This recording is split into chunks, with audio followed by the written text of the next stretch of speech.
ತಾನೇ ಬತಮ್ಮಮ್ಮ ದಾನವ ಕದಳಿಯ ಕಾರಣ ಮುರಿಯುತ್ತ ಆನೆ ಬರ್ತಾನೆ ಬರ್ತಾನೆ ಬತಮ್ಮಮ್ಮ ದಾನವ ಕದಳಿಯ ಕಾರಣ ಮುರಿಯುತ್ತ ಆನೆ ಬರ್ತಾನೆ ಬರ್ತಾನೆ ಬತಮ್ಮಮ್ಮ ದಾನವ ಕದಳಿಯ ಕಾನನ ಮುರಿಯುತ್ತ ದಾನವ ಕದಳಿಯ ಕಾನನ ಮುರಿಯುತ್ತ ಆನೆ ಬರ್ತಾನೆ ಬರ್ತಾನೆ ಬತಮ್ಮಮ್ಮ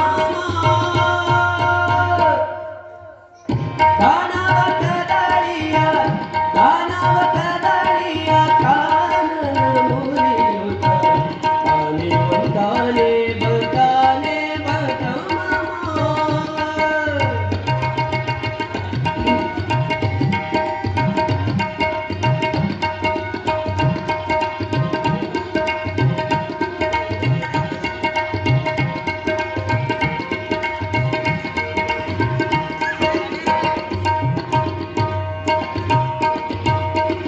ಗುಂಗುರು ಗುರುಳ ನಿವಾಸ ಚೆಲುವಾನೆ ಕಣ್ಣಿಗೆ ಹೊಳೆಯುವ ವ್ಯಾಘ್ರಾಂಗುಳಿಯಾನೆ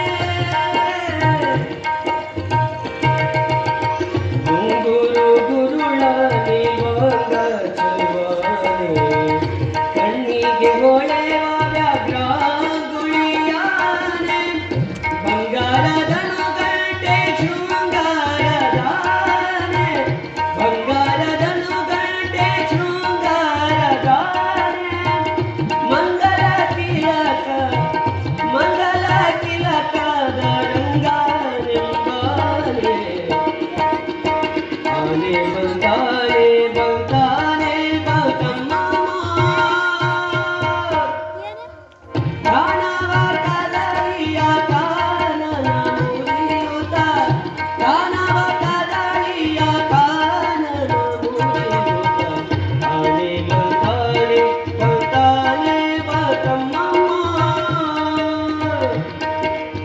ಶಿವ ಸಾಂಬ ಜಯ ನಮಃ ಪಾರ್ವತೀಪತಿ ಶಿವ ಹರ ಹರ ಮಹಾದೇವ ಶ್ರೀ ರಾಮಲಿಂಗೇಶ್ವರ महाराज के रामम्मा ताई माता के जय मंगलम जय नमः पार्वतीपति शिव हर हर महादेव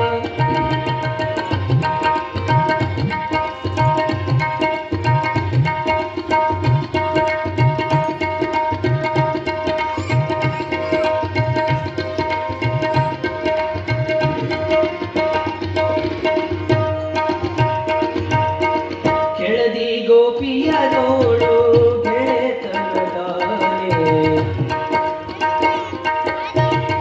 ಕೆಳದಿ ಗೋಪಿಯ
ಭಕ್ತಿಗೆ ಮೂಲ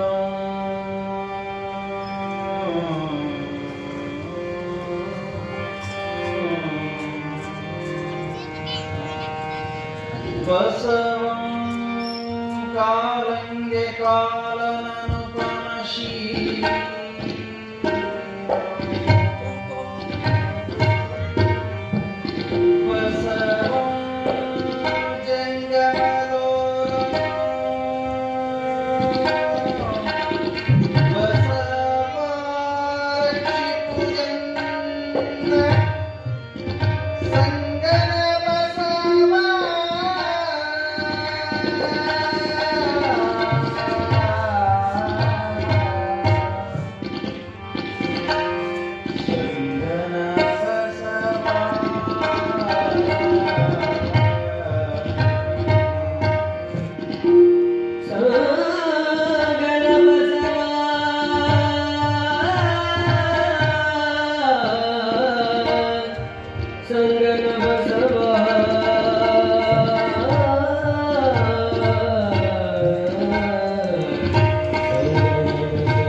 ಪ್ರಜಾಪತಿ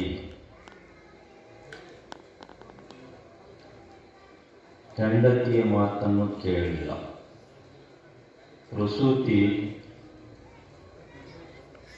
ಶಿವನನ್ನ ಎದುರು ಹಾಕೋಬೇಡ ಅಂತ ಹೇಳಿದ್ರು.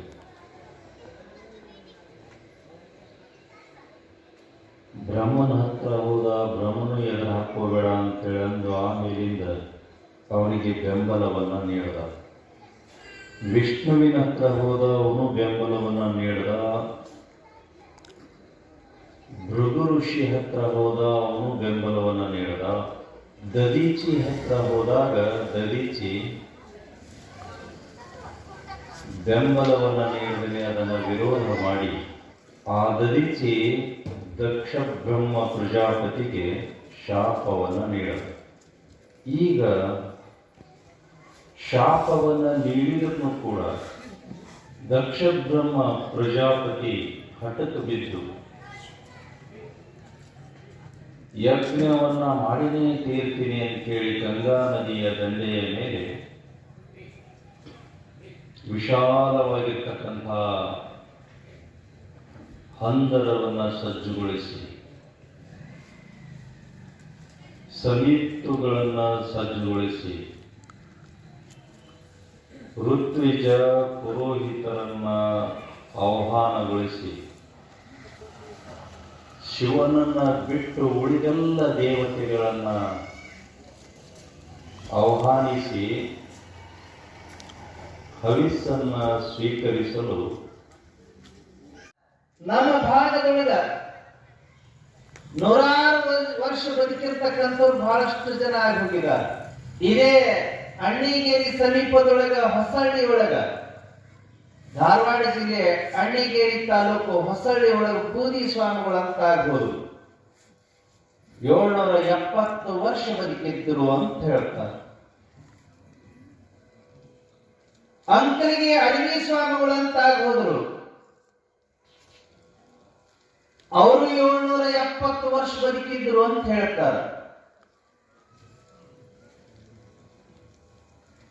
ಅಲ್ಲಿಪುರದ ಮಹಾದೇವ ತಾತ್ನವರು ಅಂತ ಆಗ್ಬೋದು,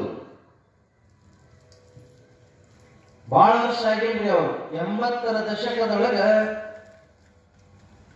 90ರ ದಶಕದೊಳಗ ತೀರ್ಕೊಂಡಾರ. ಅವರು ಲಿಂಗೈಕ್ಯ ಇರ್ತಕ್ಕಂಥದ್ದು ಮೈಸೂರಿನಿಂದ ನಂಜನಗೂಡಿನಿಂದ ವಾಟಾಳ್ಳಿಂದ ಒಂದ್ 8-10 ಕಿಲೋಮೀಟರ್ ದೂರದೊಳಗೆ ಸಂಗಮ ಅಂತ ಐತಿ. ಅಲ್ಲಿ ಲಿಂಗೈಕ್ಯರಾದರು. ಕೊಪ್ಪಳದ ಗವಿಸಿದ್ದೇಶ್ವರ ಮಠದ ಶಿವಶಾಂತವೀರ ಸ್ವಾಮಿಗಳು ಇರುವಾಗ ಅವ್ರ ಜೊತೆಗೆ ನಾನು ಆ ಸಂಗಮಕ್ಕೆ ಭೇಟಿ ಕೊಟ್ಟಿದ್ದೆ. ಕಪಿಲಾ ನದಿ ಕಾವೇರಿ ನದಿಗಳ ಸಂಗಮವಾಗುವಂತಹ ಜಾಗೆ ಒಳಗ ಇವರ ಸಮಾಧಿ ಆಗೈತಿ. ಅಲ್ಲಿ ಭೇಟಿ ಕೊಟ್ಟಂತ ಸಂದರ್ಭದೊಳಗ ಕೊಪ್ಪಳದ ಶಿವಶಾಂತವೀರ ಮಹಾಸ್ವಾಮಿಗಳು ಹೇಳಿದ್ರು, ಇವರ ಪಾದಕ್ಕ ಇಸುವಾಗಿತ್ತು, ಆ ಇಸುವಿಗೆ ನಾನಾ ಔಷಧ ಕೊಟ್ಟು ಆರಾಮ ಮಾಡಿದ್ದೆ ಅಂತ ಹೇಳಿದ್ರು. ಅದ್ರ ನೋಡಿದವರು ಬಹಳ ಜನ ಇದ್ರು ಅಂತ ಈಗಲೂ ಅದಾರ. ಬಳ್ಳಾರಿ ಜಿಲ್ಲೆಯೊಳಗ ಹೂವಿನಡಗಲಿ ತಾಲೂಕಿನೊಳಗ ಕೊಪ್ಪಳ ಜಿಲ್ಲೆಯೊಳಗ ಬಹಳಷ್ಟು ಜನ ಅದಾರ, ಈಗಲೂ ನೋಡಿದವರು ಅದಾರ. ಅವರು ಈ ಕಾಲಿಗೆ ಇಸವಾದಾಗ ಅದಕ್ಕೆ ಔಷಧ ಕೊಟ್ಟಿದ್ದೀನಿ ಅನ್ನುವಂಥ ವಿಚಾರವನ್ನ ತಿಳಿಸಿದ ಬಳಿಕ ಹೇಳಿದ್ರು, ಅವಾಗ ಇವರಿಗೆ 350 ವರ್ಷ ವಯಸ್ಸಾಗಿತ್ತು ಅಂತ ಹೇಳಿದ್ರು.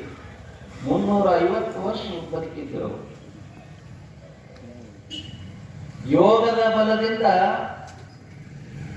ಈ ಸಾಧನೆಯನ್ನ ಸಾಧಿಸಿರ್ತಾರ ಯೋಗಿಗಳು. 350 ವರ್ಷ ಬದುಕಿದ್ರಲ್ಲ ಅವರು ದೇವಿ ಉಪಾಸಕರಾಗಿದ್ದರು. ತಮ್ಮೊಳಗಿರ್ತಕ್ಕಂಥ ಕುಂಡಲಿನಿ ಶಕ್ತಿಯನ್ನ ಜಾಗೃತಗೊಳಿಸಿಕೊಂಡು ಅದರ ಬಲದಿಂದ ಅವರ ಮರಣವನ್ನ ಮುಂದೆ ಹಾಕಿ ಬದುಕಿದ್ರು. ಅವ್ರ ಫೋಟೋ ನೋಡ್ರಿ, ಒಂದಿಷ್ಟು ದೊಡ್ಡದು ಜಡೆಗಳ ಗಂಟು ಐತಿ ತಲೆ ಮ್ಯಾಲ. ಆ ಗಂಟು ಬಿಚ್ಚಿರ್ತಕ್ಕಂಥ ಫೋಟೋನು ಅದಾವ. ಕರೇ ಕೂದಲದವ್ರಿ 350 ವರ್ಷ ಆದ್ರೂ ಕೈಯಾಗ ಕರೆ ಕೂದಲು. ಆ ಪುಣ್ಯಾತ್ಮರು 350 ವರ್ಷ ಬದುಕಿದ್ರು ಕಮ್ತ ಮಾಡ್ತಿದ್ದರು. ಅವ್ರು 80 ಎಕರೆ ಕಮ್ತ ಮಾಡ್ತಿದ್ರು. ಹಲವು ಕಡೆಗೆ ಅವ್ರದ ಮಠಗಳದಾವ, ಹಲವು ಕಡೆಗೆ ಅವರ ಆಸ್ತಿಗಳದಾವ. ಎತ್ತುಗಳನ್ನ ಇಟ್ಟು ಕಮ್ತ ಮಾಡ್ತಿದ್ರ. ಅವ್ರದೊಂದು ಸಣ್ಣದೊಂದು ಪವಾಡ ಹೇಳಿದ್ರಿ. ಒಂದು ಸಲ ಹುಬ್ಬಳ್ಳಿಯ ಒಬ್ಬ ಭಕ್ತ ಮಹಾದೇವ ತಾತನವ್ರ ಹತ್ರ ಬಂದು, ಅಂದ್ರೆ ಧಾರವಾಡದೊಳಗೂ ಅವ್ರದೊಂದು ಮಠ ಐತಿ. ಮಹಾದೇವ ತಾತನವ್ರ ಹತ್ರ ಬಂದು ತಂದೇನೋ ಕಷ್ಟ ಹೇಳ್ಕೊಂಡಾಗ ಅದಕ್ಕ ಅವರು ಪರಿಹಾರ ಆಗ್ತದ ಅಂತ ಅಪ್ಪಣೆ ಮಾಡಿದಾರ. ಮುಂದೆ ಅವನ ಕಷ್ಟ ಪರಿಹಾರ ಆದ ಬಳಿಕ ಅಪಗಳಿಂದ ನನಗೆ ಒಳ್ಳೇದಾಗೈತಿ, ಅದಕ್ಕೆ 1 ಲೋಡ್ ಪಾಟಿಗಲ್ ಕೊಡ್ಬೇಕು ಅಂತ ತಿಳ್ಕೊಂಡು ಸಂಕಲ್ಪ ಮಾಡ್ಕೊಂಡ. ಅಜ್ಜವ್ರಿಗೆ ಕೇಳಿಲ್ಲ, ಹೇಳಿಲ್ಲ.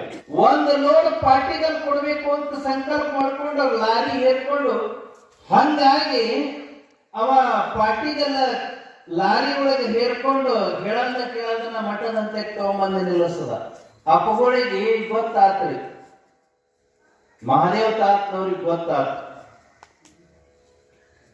ಯಾಕಂತಂದ್ರೆ ಅವರು ತ್ರಿಕಾಲ ಜ್ಞಾನಿಗಳಾಗಿದ್ರು. ಯಾರು ಬರ್ತಾರ ಯಾರು ಹೋಗ್ತಾರ, ಅವ್ರ ಮನಸ್ಸಿನೊಳಗೆ ಏನೈತಿ ಎಲ್ಲವನ್ನ ಅರ್ಥಕೊಳ್ಳುವಂತ ಶಕ್ತಿ ಇತ್ತು. ಆ ಸಂದರ್ಭದೊಳಗೆ ಅವರಿಗೆ ಗೊತ್ತಾಗಿದ್ದೆ, ಬಡ ಒಂದು ಹಾಸ್ಕೊಂಡು ಕಂಬಳಿ ಇರ್ತಿತ್ತು. ಅವ್ರ ಹೆಗಲ ಮೇಲೆ ಕಂಬಳಿ ಹೊಚ್ಕೊಂಡು ಮಲ್ಕೊಂಡ್ಬಿಟ್ರು. ಶಿಷ್ಯ ಕಾಲದ ಹೇಳಿದ್ರು, ಹಿಂಗೊಬ್ಬ ಬರ್ತಾನ, ಒಂದು ಲಾರಿ ತಗೊಂಡ್ ಬರ್ತಾನ, ಅವ ಹೋಗೋ ಮಟ್ಟ ನಮ್ಗೆ ಎಪ್ಪಿಸ್ಬೇಡ ಅಂತ ಕೇಳಂದ್ರಂತ್ರಿ. ಯಾಕಂತಂದ್ರ ಅಜ್ಜೋರಿಗೆ ಹೇಳಿ ತಗೊಂಡ್ಬಂದಿಲ್ಲವ, ತರಂಗ್ ತಗೊಂಡ್ಬಂದ್ಬಿಟ್ಟಾನ, ಕೊಡ್ಬೇಕಂತ ತಗೊಂಡ್ ಬಂದ್ಬಿಟ್ಟಾನ. ಮಹಾತ್ಮರ ಮೂಡಿ ಹಿಂಗಿರ್ತದ, ಅವ್ರದ್ ಮನಸ ತಗೋಬೇಕಂತ ಅನ್ಸಿದ್ರ ತಗೊಂತಾರ, ತಗೋಬಾರ್ದು ಅನ್ಸಿದ್ರ ಏನ್ ಕೊಟ್ರನೋ ತಗೊಳಂಗಿಲ್ಲ, ಬಿಟ್ಟು ಬಿಡ್ತಾರ. ಬಾಲಲೀಲ ಮಹಂತ ಶಿವಯೋಗಿಗಳ ಹೇಳುವಂಗ ಬಂಗಾರ ಕಬ್ಬಿಣವ ಹಿರಿಕಿರಿದು ಸಮಗಂಡ ಮಹಾಂತಲಿಂಗ ಜಗತ್ಪುತ್ರಗೆ ಜಯಮಂಗಲಂ ನಿತ್ಯ ಶುಭಮಂಗಲಂ ಅಂತ ತಿಳ್ಕೊಂಡೇನು ಮಂಗಳಾರತಿ ಪದ್ಯದೊಳಗೆ ಹೇಳ್ತಾರಲ್ಲ, ಬಂಗಾರ ಕಬ್ಬಿಣ ಎರಡನ್ನು ಸಮ ಕಂಡಿರ್ತಕ್ಕಂಥವು. ಬಂಗಾರ ಐತಿ ನನ್ನ ಹತ್ರ ಅಂತ ಸಂತೋಷ ಪಟ್ಟವರಲ್ಲ, ಕಬ್ಬಣ ಐತಿ ಇದು ಏನ್ ತಗೊಂಡು ಏನ್ ಮಾಡೋದೈತಿ ಅಂತ ಬಿಸಾಕದವರು ಅಲ್ಲ. ಮಣ್ಣು ಕೊಟ್ಟರು ಇಸ್ಕೊಂಡಾರ, ಬಂಗಾರ ಕೊಟ್ಟರು ಇಸ್ಕೊಂಡಾರ, ಬೇಕಾದಾಗ ಬೇಡಾದಾಗ ಹೊಳ್ಳಿ ಕೊಟ್ಟು ಬಿಟ್ಟಾರ. ಅಥಣಿ ಮುರುಗೇಂದ್ರ ಶ್ರೀಯೋಗಿಗಳಿಗೆ ಯೋಗ ಮಂಟಪ ಅಂತ ಐತ್ರಿ ಈಗಲೂ ಕೂಡ ಹಿಂದ್ಗಡೆ. ಅದನ್ನ ಒಂದಿಷ್ಟು ದುರಸ್ತಿ ಮಾಡಿ ಬಹಳ ಚಂದ ಮಾಡ್ಯಾರ. ಈಗ ಅದರ ಬಾಗದ ಹೊಸಲಿಗೆ ಯಾರೋ ಒಬ್ಬ ಶ್ರೀಮಂತ ಭಕ್ತ ಈಗ 150 ವರ್ಷಗಳ ಹಿಂದೆ ಬೆಳ್ಳಿ ನಾಣ್ಯಗಳನ್ನು ತಗೊಂಡು ಬಂದು ಸಾಲಕ್ಕೆ ಒಂದು 5 ನಾಣ್ಯಗಳನ್ನಿಟ್ಟು ಅದಕ್ಕೆ ಮಳಿ ಬಡ ಹೋಗಿದ್ದ. ಹಂಗ ಮಳಿ ಬಡದು ಹೋಗಿದ್ದಂತ ಅಪ್ಪಗಳು ನೋಡಿದ್ರು, ಸುಮ್ಮನೆ ಅಡ್ಡಾಡ್ತಿದ್ರು. ಮಳಿ ಬಡದಿದ್ರು, ಅವಾಗೇನು ಮುಟ್ಟದ ಅಂತ ತಿಳ್ಕೊಂಡು ಸುಮ್ಮನೆ ಅಡ್ಡಾಡ್ತಿದ್ರು. ಯಾರೋ ಒಬ್ಬ ಮಠದ ಸೇವಕ ಬಂದ ಅಂದನಂತ, ಯಪ್ಪ ಬಾಗಿಲಿಗೆ ಹೊಸಲಿಗೆ ಬಂಗಾರದ ನಾಣ್ಯಗಳನ್ನು ಮಳಿ ಬಡದಾರ. ಮುರುಗೇಂದ್ರ ಶ್ರೀಗಳು ಸುಮ್ಮನೆ ಈಗ ಗೋಣ ಹಾಕಿದ್ರ. ಒಂದು 4 ದಿವಸ ಬಿಟ್ಟ ಬಳಿಕ ಅವರು ಮಠದಾಗ ಇಲ್ದಾಗ, ಆ ಯೋಗ ಮಂಟಪದೊಳಗೆ ಇಲ್ದಾಗ ಯಾವನೋ ಒಂದು ಮಳಿ ತಗೊಂಡು ಬಂದು ಅವನ್ನ ಕಿತ್ಕೊಂಡು ಹೋಗಿದ್ನ. ಮಠದ ತುಂಬಾ ಸುದ್ದಿ ಆತ್ರಿ. ಅವು ಬೆಳ್ಳಿ ರೂಪಾಯಿ ಕಳ್ತನ ಆಗ್ಯಾವ ಅಂತೇಳಿ ಸುದ್ದಿ ಆತ. ಶಿವಯೋಗಿಗಳಿಗೆ ಬಂದ ಬಳಕ ಹೇಳಿದ್ರಂತ, ಯಪ್ಪ ಆ ಬೆಳ್ಳಿ ರೂಪಾಯಿ ಯಾರೋ ಬಡದು ಹೋಗಿದ್ರಲ್ರಿ, ಅವ್ ಯಾರೋ ಕಳ್ತನ ಮಾಡಿಬಿಟ್ಟಾರ. ಶಿವಯೋಗಿಗಳು ಒಂದ ಮಾತು ಹೇಳಿದ್ರಂತ, ಇದ್ದವ ತಗೊಂಡು ಬಂದು ಬಡದ, ಇಲ್ದವ ತಗೊಂಡು ಹೋಗ್ಯ, ನೀ ಯಾಕೆ ಚಿಂತೆ ಮಾಡಿ ನಡೆಯತ್ತಾಗ ಅಂತ ಅಂದ. ಎಷ್ಟು ಸರಳ. ದಾಸೋಹದೊಳಗನ ಹಂಗ ಇರ್ತದ. ಇದು ದಾಸೋಹ ಭಾವನೆ. ದಾಸೋಹದೊಳಗನ ಹಂಗ ಇರ್ತದ. ಇದ್ದವ ಕೊಡ್ತಾನ, ಇಲ್ದವ ಮುಂದೆ ಹೋಗ್ತಾನ.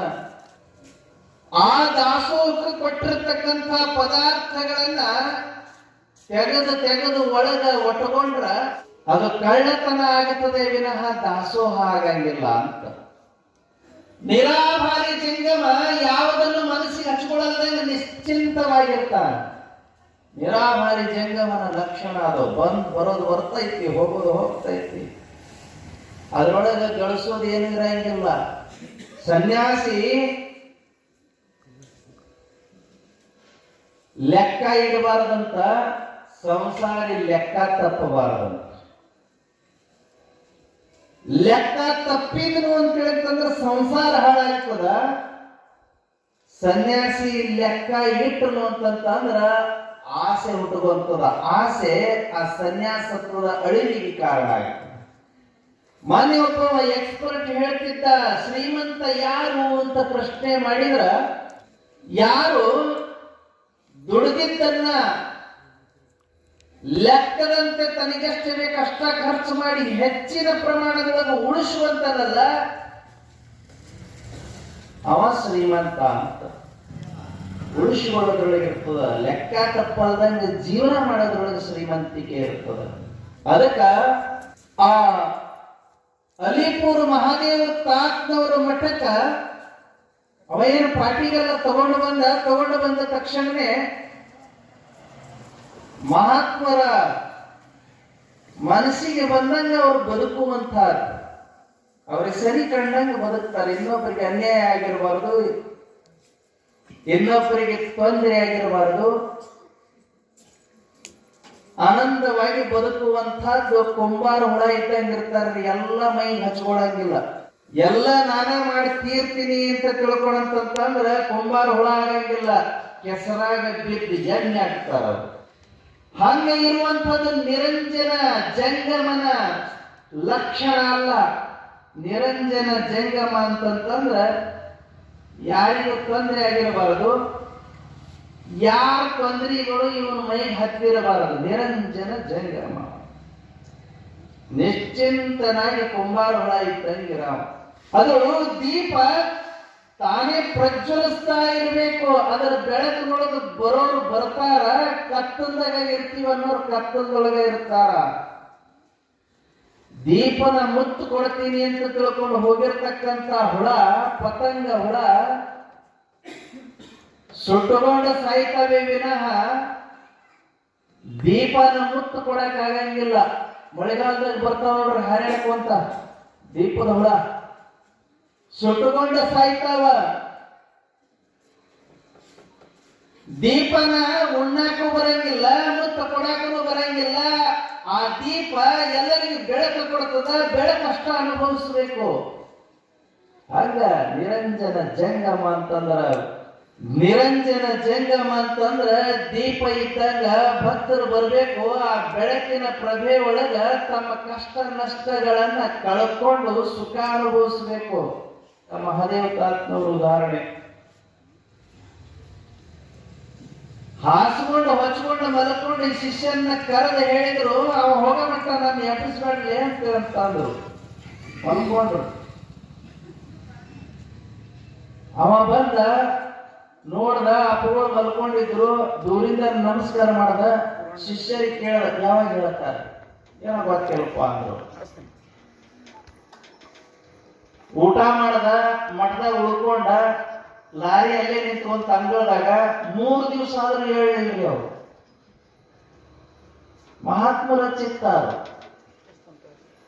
ಅದಕ್ಕ ಮುರುಗೇಂದ್ರ ಶಿವಿಗಳಂತವ್ರು, ಬಾಲಲೀಲ ಮಹಾಂತ ಶಿವಿಗಳಂತವ್ರು, ಶಿವಯೋಗಿಗಳು ಅನಿಸ್ಕೊಂಡಿರ್ತಕ್ಕಂಥವ್ರು ಯಾರು ರೊಕ್ಕನ ಮುಟ್ಟಕ್ಕ ಹೋಗ್ಲಿಲ್ಲ. ನೀನ್ ರೊಕ್ಕ ಮುಟ್ಟಿದ್ರು ಮತ್ತೆ ನೀನು ಮೆಣಗಾದೊಳಗೆ ಇರ್ಬೇಕಾಕೈತಿ. ನೀನು ಬೇಡ, ನೀನು ಹಂಗನು ಬೇಡ ಅಂತಂದ್ರು. ಅದಕ್ಕ ರೊಕ್ಕ ಮುಟ್ಟಕ್ ಹೋಗ್ಲಿಲ್ಲ. ನಾವು ಮುಟ್ಟಿ ಕೆಟ್ಟಿವಿ, ಅವರು ಮುಟ್ಟಲ್ದನ ಆನಂದವಾಗಿ ಎದ್ದು ಸಾಧಿಸಿಕೊಂಡ್ರು.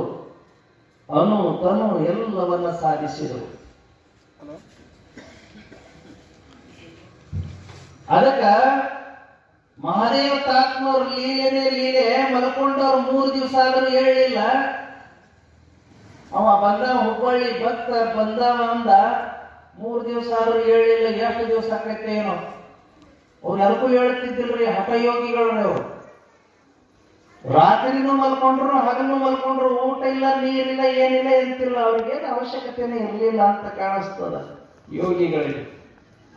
ಆನೆಗುಂದಿ ಮಾಣಿಕಮ್ಮ 50-60 ವರ್ಷ ಆದ್ರೂ ಒಂದು ಹನಿ ನೀರು ಕುಡಿಲಿಲ್ಲ, ಒಂದ್ ಅಗಳ ಊಟ ಮಾಡಲಿಲ್ಲ. ಅಂಥವ್ರು ಈಗಲೂ ಅದಾರ, ಊಟ ಮಾಡದೇ ಇರ್ತಕ್ಕಂಥವ್ರು. ಈ ಮಧ್ಯಪ್ರದೇಶದೊಳಗ ಈ ನರ್ಮದಾ ನದಿಯನ್ನ ಪರಿಕ್ರಮ ಮಾಡಿದ ಈ ಒಂದು ವರ್ಷದ ಹಿಂದ ದಾದಾಗುರು ಅಂತೇಳಿ ಒಬ್ಬ ಸನ್ಯಾಸಿ.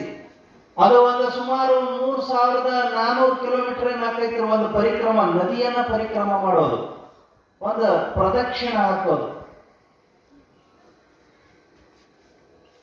ಆ ಪ್ರದಕ್ಷಿಣ ಹಾಕಬೇಕಾದ್ರೆ 3400 ಕಿಲೋಮೀಟರ್ ಹಾಕ್ತದೆ. ಸುಮಾರು 6 ತಿಂಗಳ ಬೇಕ್ರಿ ಅದನ್ನ ಒಂದು ಪ್ರದಕ್ಷಿಣ ಹಾಕಾಕ, ನರ್ಮದಾ ನದಿಯನ್ನ ಪ್ರದಕ್ಷಿಣ ಹಾಕಾಕ. ಅದೊಂದು ಪದ್ಧತಿ ಐತಿ. ಈಗಲೂ ಕೂಡ ಜನ ಪ್ರದಕ್ಷಿಣ ಹಾಕ್ತಾರೆ. ಹೆಣ್ಮಕ್ಳು ಗಂಡ್ಮಕ್ಳು ಎಲ್ಲರೂ ಹೋಗ್ತಾರೆ ಪ್ರದಕ್ಷಿಣ ಹಾಕಾಕ. ಆ ಪ್ರದಕ್ಷಿಣೆಯನ್ನ ಅವನು ಸುಮಾರು 6 ತಿಂಗಳು ಹಾಕಿದ. ದಾದಾಗುರು ಅಂತ ತಿಳ್ಕೊಂಡು ಒಬ್ಬ ಸನ್ಯಾಸಿ, ಅವನ ಹಿಂದಗಡೆ 100 ಜನ ಬೆನ್ನು ಹತ್ತಿದ್ರು ದಾದಾಗುರುನ ಹಿಂದ. ಆ ಪುಣ್ಯಾತ್ಮರಿಗೆ ದಾದಾಗುರು ಅಂತಾನೆ ಕರೀತಾರೆ. ಅವ್ರ ಹೆಸರು ಏನೈತೆ ಗೊತ್ತಿಲ್ಲ, ದಾದಾಗುರು ಅಂತಾನೆ ಕರೀತಾರೆ.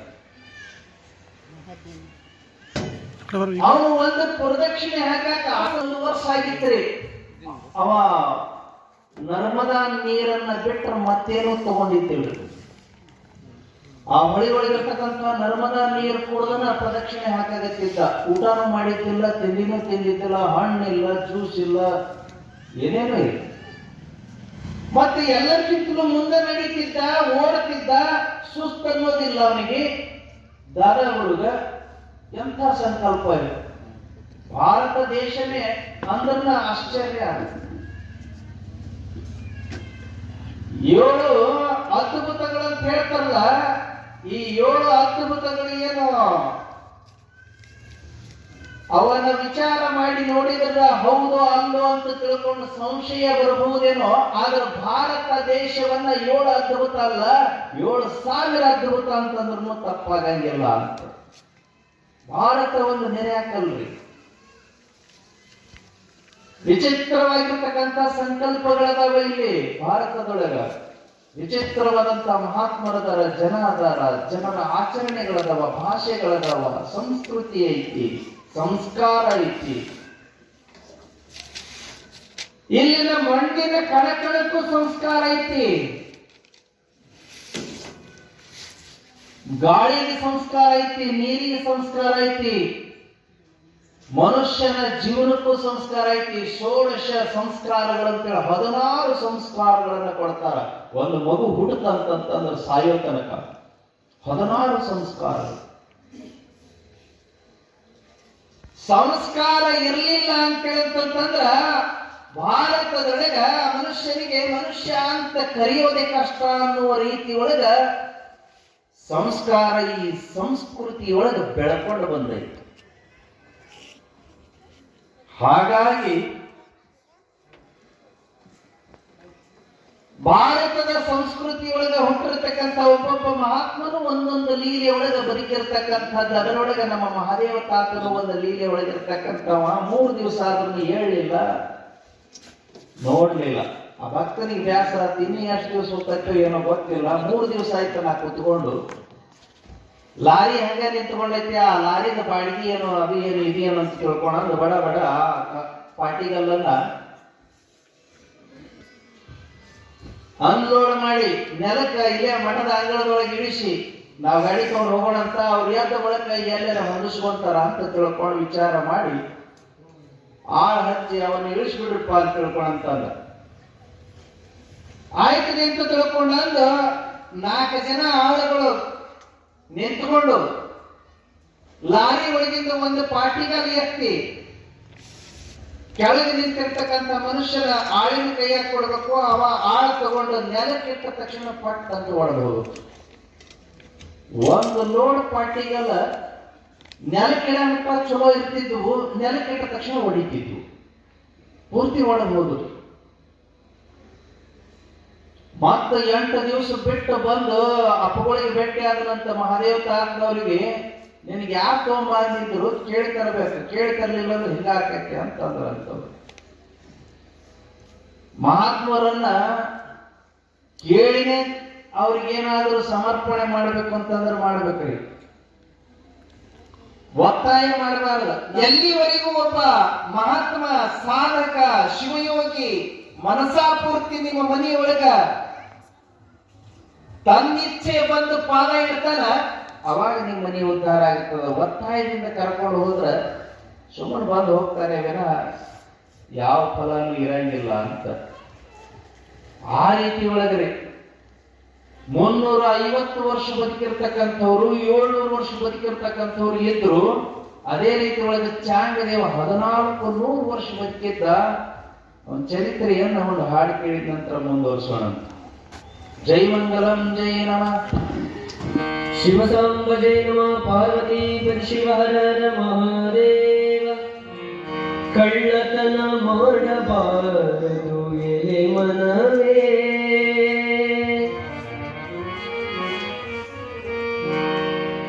ಸುಳ್ಳತನ ಹೇಳಬಾರದು ಎಲೆ ಮನವೇ.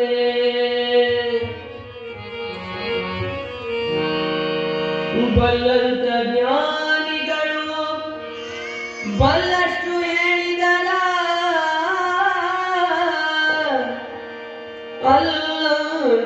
ಅಲ್ಲತನಬಾರದು, ಅಲ್ಲತನಬಾರದು ಎಲೆ ಮನವೇ, ಅಲ್ಲತನಬಾರದು ಎಲೆ ಮನವೇ. ಯಾಕೆ ಚಿಂತೆ ಮಾಡತಿ ಎಲೆ ಮನವೇ ನಿನಗ, ಯಾಕರ ಸುಖವಿಲ್ಲ ಎಲೆ ಮನವೇ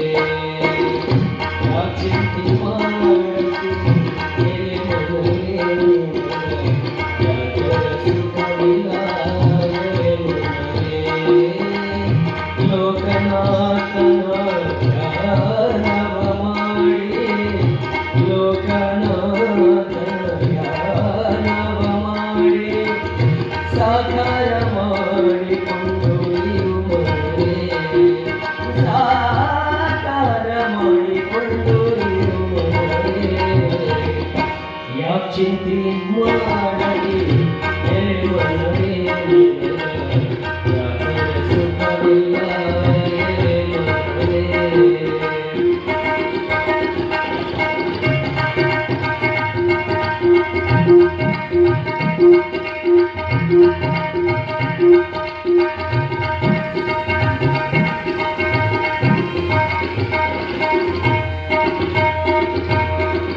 ಯಾರಿಗೆ ಯಾರಿಲ್ಲ ಎಲೆ ಮನವೇ ಯಾರಿಗೆ ಯಾರಿಲ್ಲ ಎಲೆ ಮನವೇ ಇದು 3 ದಿನದ ಸಂತೆ ಎಲೆ ಮನವೇ ಯಾರಿಗೆ ಯಾರಿಲ್ಲ ಎಲೆ ಮನವೇ 3 ದಿನದ ಸಂತೆ ಎಲೆ ಮನವೇ ಸೇರದವರ ಮುಂದೆ ಜಾರಿ ಬೀಳದಂತೆ ಸೇರದವರ ಮುಂದೆ ಜಾರಿ ಬೀಳದಂತೆ ಪಾರಾಗಿ ಹೋಗಬೇಕು ಎಲೆ ಮನವೇ ಪಾರಾಗಿ ಹೋಗಬೇಕು ಎಲೆ ಮನವೇ ಯಾಕೆ ಚಿಂತೆ ಮಾಡಲಿ ಎಲೆ ಮನವೇ ನಿನಗೆ ಯಾಕರ ಸುಖವಿಲ್ಲ ಎಲೆ ಮನವೇ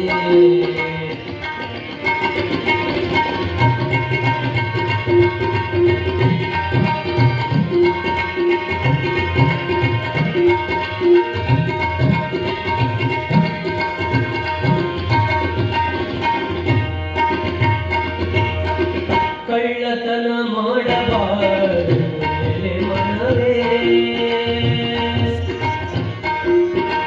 ಕಳ್ಳತನ ಮಾಡಬಾರದು ಎಲೆ ಮನವೇ ಸುಳ್ಳತನ ಹೇಳಬಾರದು ಎಲೆ ಮನವೇ ಬಲ್ಲಂತ ಜ್ಞಾನಿಗಳು ಬಲ್ಲಷ್ಟು ಹೇಳಿದರು ಬಲ್ಲಂತ ಜ್ಞಾನಿಗಳು ಬಲ್ಲಷ್ಟು ಹೇಳಿದರು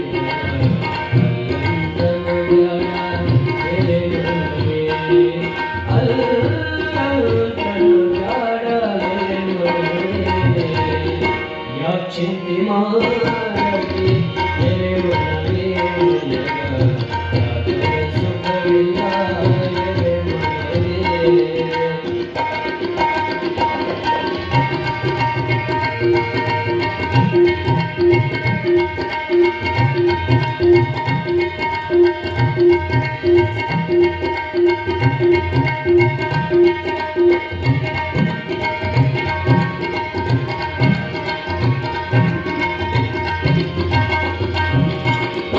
ಆಸೆಯ ಗಳಿಬೇಕು ಎಲೆ ಮನವೇ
शिवसाम्बजे नमः पार्वतीपति शिव हर हर महादेव।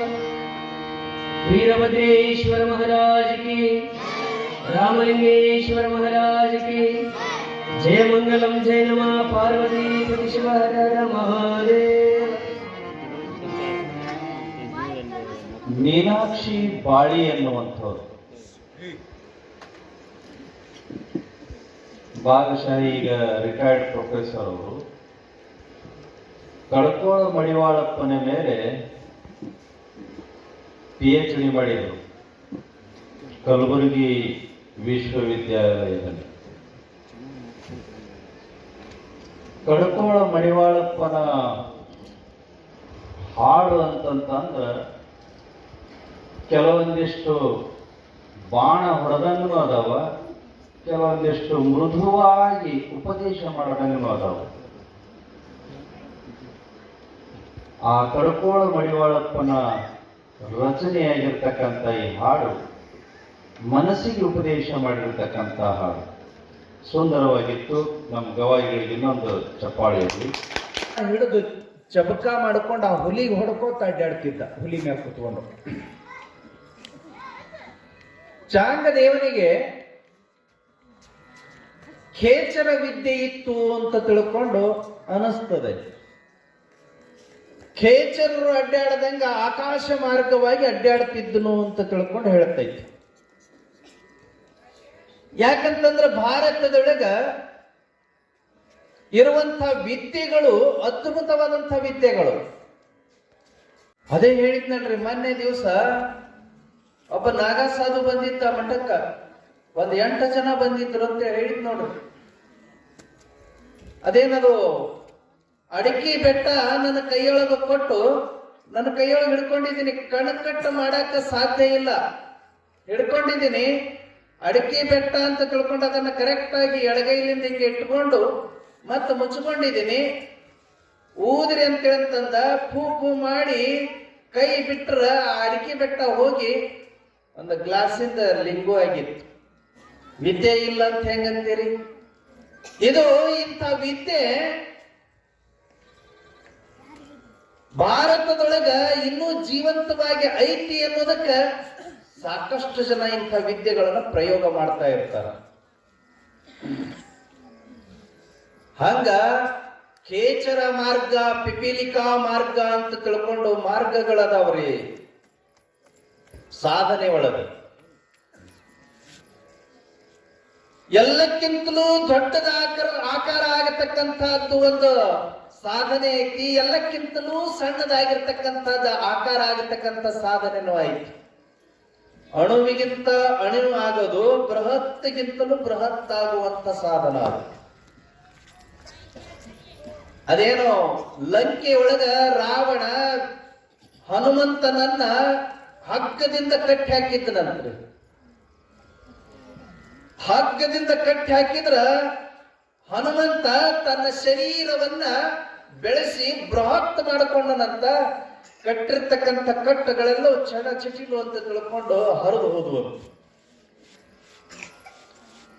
ಅವನ ಸಭೆಗೆ ಕರ್ಕೊಂಡು ಹೋಗಿ ದರ್ಬಾರ್ನೊಳಗೆ ರಾವಣನ ಮುಂದೆ ಕುಂಡ್ರಿಸಿದ್ರ ರಾವಣನಕ್ಕಿಂತಲೂ ಕೆಳಗೆ ಹಾಕಿ ಕುಂಡಿರ್ಬೇಕು ಅಂತ ತಿಳ್ಕೊಂಡು ತನ್ನ ಬಾಲವನ್ನ ಸಿಂಬಿ ಮಾಡ್ಕೊಂಡು ಬಾಲದ ಮ್ಯಾಲ ಕುಂತಿದ್ದ ಹನುಮಂತ. ಇದು ವಿದ್ಯೆ ಇಲ್ಲ ಅಂತನಬಾರದು, ವಿದ್ಯೆಗಳು ಅದಾವ ಅಂತನ. ಬಡವ ಸಾವುಕಾರನ ಬೈಯೋದು ಸಹಜ ರೀ. ಯಾಕಂತಂದ್ರೆ ಇವನಿಗೆ ಬಡತನ ಇರ್ತದ, ಅವನ ಹಂತ್ಯಕ್ಕ ಸಾವುಕಾರಿಕೆ ಇರ್ತದ. ಆ ಸಾವುಕಾರಿಕೆ ಇವನ ಹಂತ್ಯಕ್ಕೆ ಬಂದ ಬಳಿಕ ಇವ ಬೈಯಂಗಿಲ್ಲ. ನಾ ಹೆಂಗ್ ಸಾವುಕಾರ ಅದೀನಿ ಗೊತ್ತೈತೇನ? ಕಷ್ಟಪಟ್ಟಿನಿ, ಸಾಕಷ್ಟು ದುಡ್ದಿದ್ದೀನಿ, ಕಷ್ಟಪಟ್ಟಿದ್ದೀನಿ, ಸಾವುಕಾರ ಆಗಿದ್ದೀನಿ. ಇವತ್ತ ಕತಿ ಹೇಳಕ್ ಶುರು ಮಾಡ್ತಾರ.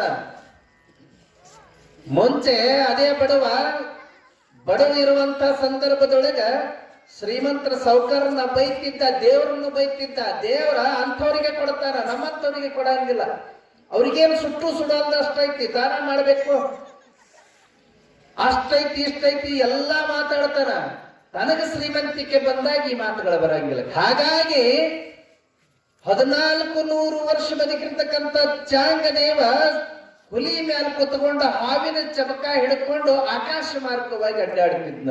ಮಹಾರಾಷ್ಟ್ರದೊಳಗ ಅದೇ ಸಮಯದೊಳಗ ಈಗ ಒಂದು ಸುಮಾರು 600-700 ವರ್ಷಗಳ ಹಿಂದೆ ಜ್ಞಾನೇಶ್ವರರು ಅಂತ ಆಗ್ಬೋದು. ಅವರು 4 ಜನ ಮಕ್ಕಳು ಅವರ ತಂದೆಗೆ. ಅವರ ತಂದೆ ಸನ್ಯಾಸಿಯಾಗಿ ಕಾಶಿ ಕಡೆಗೆ ಹೋಗ್ಬಿಟ್ಟ. ಬಲವಾದ ವೈರಾಗ್ಯ ಇತ್ತು ಅವರ ತಂದೆಗೆ. ಕಾಶಿ ಕಡೆಗೆ ಹೋದ. ಸನ್ಯಾಸಿಗಳಿಗೆ ಹುಟ್ಟಿರ್ತಕ್ಕಂಥವ್ರು ಭ್ರಷ್ಟರು, ಇವ್ರು ಬ್ರಾಹ್ಮಣರಲ್ಲ ಅಂತ ತಿಳ್ಕೊಂಡು ಅವ್ರ ಊರಾಗಿನ ಜನ ಅವ್ರನ್ನ ಬಹಿಷ್ಕಾರ ಹಾಕಿ ಊರು ಹೊರಗಿಟ್ಟಿದ್ದರು. ಊರು ಹೊರಗೆ ಒಂದು ಮನೆ ಕಟ್ಟಿಕೊಂಡು ಜ್ಞಾನೇಶ್ವರನ ತಂಗಿ ಇದ್ದಳು, ಒಬ್ಬಕ್ಕೆ ಹೆಣ್ಮಗಳು, 3 ಜನ ಗಣಮಕ್ಕಳು, ಅವರು ಅಣ್ಣತಮ್ಮರು. ಜ್ಞಾನೇಶ್ವರನ ತಂಗಿ ಮುಕ್ತಾಬಾಯಿ ಅಂತಿದ್ದಳು. ಜ್ಞಾನೇಶ್ವರ 3ನೇದವ. ಜ್ಞಾನೇಶ್ವರನ ಅಣ್ಣ ನಿವೃತ್ತಿ ಮಹಾರಾಜ ಸೋಪಾನ್ ಕಾಕ ಅಂತ ಇಬ್ಬರಿದ್ರು. ಆ ಜ್ಞಾನೇಶ್ವರರು ಅವರ ಸಮಾಧಿ ಈಗ ಎಲ್ಲೈತಿ ಅಂತ ಹೇಳಂತಂದ್ರ ಪುಣಾದ ಹತ್ರ ಆಳಂದಿ ಒಳಗ ಐತಿ. ನಿವೃತ್ತಿ ಮಹಾರಾಜರ ಸಮಾಧಿ ಎಲ್ಲೈತಿ ಅಂತಂದ್ರ ತ್ರಯಂಬಕೇಶ್ವರ ಜ್ಯೋತಿರ್ಲಿಂಗ ಐತಲ್ರಿ, ನಾಸಿಕದ ಹತ್ರ ಅಲ್ಲೇ. ಮುಕ್ತಾಬಾಯಿ ಸಮಾಧಿ ಅದೊಂದು ಯಾವುದೋ ಊರೈತ್ರಿ. ಮೊನ್ನೆ ನಾವು 2 ವರ್ಷದ ಹಿಂದೆ ಉತ್ತರ ಭಾರತ ಪ್ರವಾಸಕ್ಕೆ ಹೋಗಿ ಹೊಳ್ಳಿ ಬರ್ಬೇಕಾದ್ರೆ ಮಹಾರಾಷ್ಟ್ರದೊಳಗ ಅಚಾನಕ್ ಆಗಿ ಅವ್ರ ಸಮಾಧಿ ಇರುವಂತ ಮಠಕ್ಕ ಹೋದಿವಿ. ಅದು ಊರ ಹೆಸರು ನನಗೆ ನೆನಪುಳ್ಕೊಂಡಿಲ್ಲ. ಅಲ್ಲಿ ಹೋಗಿ ಸ್ನಾನ, ಪೂಜೆ, ಅಡಿಗೆ ಮಾಡ್ಕೊಂಡು ಪ್ರಸಾದ ಮಾಡ್ಕೊಂಡು ಮತ್ತೆ ಹೊಳ್ಳಿ ಬೆಳ್ಳಾಟಿ ಕಡೆಗೆ ಬಂದಿದ್ದೀವಿ. ಅವರು ಒಂದು ಮನೆಯೊಳಗೆ ಇರುವಂತ ಸಂದರ್ಭದೊಳಗ ಜ್ಞಾನೇಶ್ವರ ಮಹಾರಾಜರಿಗೆ ಆ ಸಮಯದೊಳಗ ಬಹಳ ಅಂತಂದ್ರೆ ಒಂದು 10-12 ವರ್ಷ ವಯಸ್ಸಿರ್ಬೇಕಷ್ಟೇ. ಅವರು 8 ವರ್ಷದವರು ಇದ್ದಾಗ ಈ ಸಮಾಜವನ್ನ ಎದುರಿಸಿ, ಬ್ರಾಹ್ಮಣ ಸಮುದಾಯವನ್ನ ಎದುರಿಸಿ, ಕ್ವಾಣದ ತಲೆ ಮ್ಯಾಲ ಕೈ ಇಟ್ಟು ಕ್ವಾಣದ ಬಾಯಿಯಿಂದ ವೇದಗಳನ್ನು ನುಡಿಸಿದ್ರಂತವ್ರು.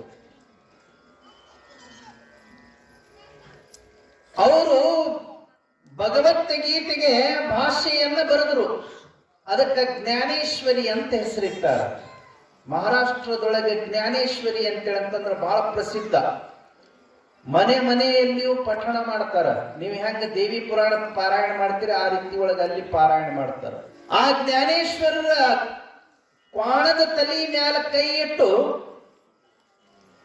ವೇದಗಳನ್ನ ಕ್ವಾಣದ ಬಾಯಿನಿಂದ ನುಡಿಸಿದ ಬಳಿಕ ಜ್ಞಾನೇಶ್ವರಿ ಅಂದ್ರ ಭಗವದ್ಗೀತೆಗೆ ಟೀಕೆಯನ್ನ, ಅರ್ಥವನ್ನ ಮರಾಠಿ ಒಳಗ ಬರೆದ ಬಳಿಕ ಅವ್ರದ ಸಿದ್ಧಿ ಮತ್ತು ತ್ಯಾಗ, ಜ್ಞಾನ ಇವೆಲ್ಲ ಸಿಕ್ಕಾಪಟ್ಟೆ ಪ್ರಚಾರಕ್ಕೆ ಬಂದವು. ಎಲ್ಲಾ ಕಡೆಗೆ ಗೊತ್ತಾದ. ಈ ಕೀರ್ತಿ ವಾರ್ತೆ ಯಾರಿಗೆ ಗೊತ್ತಾತು ಅಂದ್ರೆ ಚಾಂಗದೇವನಿಗೆ ಗೊತ್ತಾತು. ಅಂದವ ಚಾಂಗದೇವ ಸಣ್ಣ ಹುಡುಗ. ಅದೇ ಹಂಗಾಕೈತಿ, 10-12 ವರ್ಷದ ಹುಡುಗ ಜ್ಞಾನೇಶ್ವರಿಗೆ ಭಗವದ್ಗೀತೆಗೆ ಭಾಷೆ ಬರೆಯೋದಂತಂದ್ರೆ ಸಾಮಾನ್ಯ ಕೆಲಸ. ಅದೇ ಹಂಗ ಬರೀತಾನವ. 12 ವರ್ಷ ವಿದ್ಯೆ ಪಡ್ಕೊಳ್ಳಿಕ್ಕ ಬೇಕು ಟೈಮ್. 12 ವರ್ಷ ಗುರುವಿನ ಸೇವೆ ಮಾಡ್ಕೊಂಡು ಅಭ್ಯಾಸ ಮಾಡಿದ್ರೆ ವಿದ್ಯೆ ಒಲಿತೈತಿ. ಅಂಥದ್ದು ಜ್ಞಾನೇಶ್ವರಿ ಎನ್ನುವಂತ ಪುಸ್ತಕನ ಬರ್ದಾನ ಅಂತ ಹೇಳಂತಂದ್ರೆ ಇದು ಹೆಂಗ ಸಾಧ್ಯ ಅಂತ ಕೇಳ್ದ. ಇಲ್ರಿ, ನಾವೆಲ್ಲ ಹೋಗಿದ್ವಿ, ನೋಡ್ಕೊಂಡು ಬಂದಿದ್ವಿ. ಅಲ್ಲಿ ನೋಡಿದವ್ರು ಹೇಳಿದ್ರಿ, ಈ ಸನ್ಯಾಸಿಗಳು ಅಡ್ಡಾಡ್ತಾ ಇರ್ತಾರಲ್ಲ ಅವ್ರು ಹೇಳಿದ್ರು. ಆ ದಿವಸ ಜ್ಞಾನೇಶ್ವರನಿಗೆ ಆ ವಿಚಾರವನ್ನ ತಿಳ್ಕೊಂಡಿರ್ತಕ್ಕಂಥ ಚಾಂಗದೇವನಿಗೆ ನಿದ್ದಿನೇ ಹತ್ತಲಿಲ್ಲ. ಏನಾದ್ರೂ ಮಾಡಿ ಆ ಹುಡುಗನ ನೋಡ್ಬೇಕಲ್ಲ ಅಂತ ಅನಿಸ್ತು. ಆಯ್ತು, ಹೋಗಿ ನೋಡ್ಕೊಂಡ ಬರೋಣ ಅಂತ ತಿಳ್ಕೊಂಡು ಮರುದಿವ್ಸ ಹುಲಿನ ತಗೊಂಡು ಬಂದು ಅದ್ರ ಮ್ಯಾಲ ಕೂತ್ಕೊಂಡು ಹಾವಿನ ಚಮಕ ಹಿಡ್ಕೊಂಡು ಅದನ್ನ ಹೊಡ್ಕೊಂತ ಆಕಾಶ ಮಾರ್ಗವಾಗಿ ಪೈಠಣ ಕಡೆಗೆ ಬಂದ. ಜ್ಞಾನೇಶ್ವರರು ಇರ್ತಕ್ಕಂಥ ಸ್ಥಳದ ಕಡೆಗೆ ಬಂದ. ಅವಾಗ ಇವ ಬರುವಂತ ಸಂದರ್ಭದೊಳಗೆ ಜ್ಞಾನೇಶ್ವರರು ಬಾಗಿಲು ಮುಂದಿರ್ತಕ್ಕಂಥ ಒಂದ ಕಲ್ಲಿನ ಕಟ್ಟಿ ಮ್ಯಾಲ ಕುಂತ್ಕೊಂಡಿದ್ರು. ಸಣ್ಣದ ಕಟ್ಟಿ ಅದೇ, ಅವು ಹಳೆ ಕಾಲದ ಕಟ್ಟಿ. ಸುತ್ತಲೂ ಕಲ್ಲು ಹಂಗ ಒಟ್ಟಿ ಮ್ಯಾಲ ಮಣ್ಣು ಹಾಕಿದ್ರ ಅಂದ್ರೆ ಕಟ್ಟಿ ರೆಡಿ ಅದು. ಅಂಥದ್ದೊಂದು ಕಟ್ಟಿ, ಅದ್ರ ಮ್ಯಾಲ ಕುಂತಿದ್ರು. ಜ್ಞಾನೇಶ್ವರರಿಗೆ ಗೊತ್ತಾತ್ರಿ ಇವ ಚಾಂಗದೇವ್ ಬರಾಕತ್ಯಾನ ಅಂತೇಳಿ. 1400 ವರ್ಷ ಬದುಕಿರ್ತಕ್ಕಂಥ ಮನುಷ್ಯ, ಅವನಿಗೆ ಯಾಕೆ ತೊಂದರೆ ಕೊಡ್ಬೇಕು, ನಾನಾ ಹೋಗ್ಬೇಕು ಅವನ ದರ್ಶನಕ್ಕೆ ಅಂತೇಳಿ ಕಟ್ಟಿಗೆ ಹೇಳಿದ್ರಂತ. ನಡಿಪ ಹೋಗೋಣ, ಅವನಿಗೆ ಯಾಕೆ ತೊಂದರೆ ಕೊಡೋದು, ನಾವ ಹೋಗೋಣ ನಡಿ ಅಂತ ತಿಳ್ಕೊಳಂತಂದ್ರೆ ಕಟ್ಟಿ ಬೇರ್ ಸಮೇತ ಹೊಂಟಂತ್ರೆ. ಆಕಾಶ ಮಾರ್ಗದೊಳಗೆ ಹೋತು. ಚಾಂಗದೇವ ದೂರಿಂದ ನೋಡದ, ನೋಡಿ ಹೌಹಾರದ, ನಾನು ನೋಡಿದ್ರೆ ಜೀವಂತ ಹುಲಿ ಮೇಲೆ ಕೂತ್ಕೊಂಡು ಬರಾಕತ್ತೀನಿ, ನಂದು ವಿದ್ಯೆ ಐತಿ, ಸಿದ್ಧಿ ಐತಿ, ಸಿದ್ಧಿ ಪುರುಷ ನಾನು, 1400 ವರ್ಷ ಬದುಕಿದ್ದೀನಿ. ಏನಿಲ್ಲ, ಒಂದು ಚೋಟ ಹುಡುಗದನ, ಸಣ್ಣ ಹುಡುಗದನ, ಇವ ಕಟ್ಟಿ ಮೇಲೆ ಕೂತ್ಕೊಂಡು ಬರಾಕತ್ತೇನೋ. ನಿರ್ಜೀವ ಕಟ್ಟಿ ಅದು, ಕಲ್ಲು ಮಣ್ಣಿನಿಂದ ನಿರ್ಮಾಣ ಮಾಡಿರ್ತಕ್ಕಂಥ ನಿರ್ಜೀವ ಕಟ್ಟಿ ಅದು. ಅದ್ರ ಮೇಲೆ ಕೂತ್ಕೊಂಡು ಬರಾಕತ್ತೇನಲ್ಲ ಅಂತ ಆಶ್ಚರ್ಯ ಆಯ್ತು. ತಕ್ಷಣದೊಳಗನೆ ಆ ಹುಲಿನ ನೆಲಕ್ಕೆ ಇಳಿಸದ, ಕಾಡಿನ ಮಧ್ಯದೊಳಗನೆ ಇಳಿಸದ. ಇಳಿಸಿ ಹುಲಿನ ಬಿಟ್ಟು ಕೆಳಗೆ ನಿಂತುಕೊಂಡ. ಚಾಂಗದೇವನು ಅಲ್ಲೇ ತನ್ನ ಕಟ್ಟಿನ ಇಳಿಸದ, ಕಟ್ಟಿ ಮೇಲಿಂದ ಎದ್ದು ಬಂದ. ಎದ್ದು ಬಂದ ತಕ್ಷಣನೇ ಒಂದಿಷ್ಟು ಮಾತುಕತೆಗಳ ಪ್ರಾರಂಭ ಆದವು. ಆರಾಮದಿರಿ ಅಂದ್ರೆ ಆರಾಮದೀವಿ. ಆ ಹುಡುಗನ್ ನೋಡಿ ಆಶ್ಚರ್ಯ ಆಗಿತ್ತು ಚಾಂಗದೇವನಿಗೆ. ಏನ್ ಮಾತಾಡ್ಬೇಕು ಅನ್ನೋದು ಗೊತ್ತಾಗಲಿಲ್ಲ, ತಲೆನ ಓಡ್ಲಿಲ್ಲ. ಆರಾಮದೀವಿ, ನಿಮ್ ಕಡೆಗೆ ಮಳಿ ಬೆಳಿ ಎಲ್ಲ ಸಂಪೈತಿ, ನಮ್ ಕಡೆಗೆ ಮಳಿ ಬೆಳಿ ಸಂಪೈತಿ.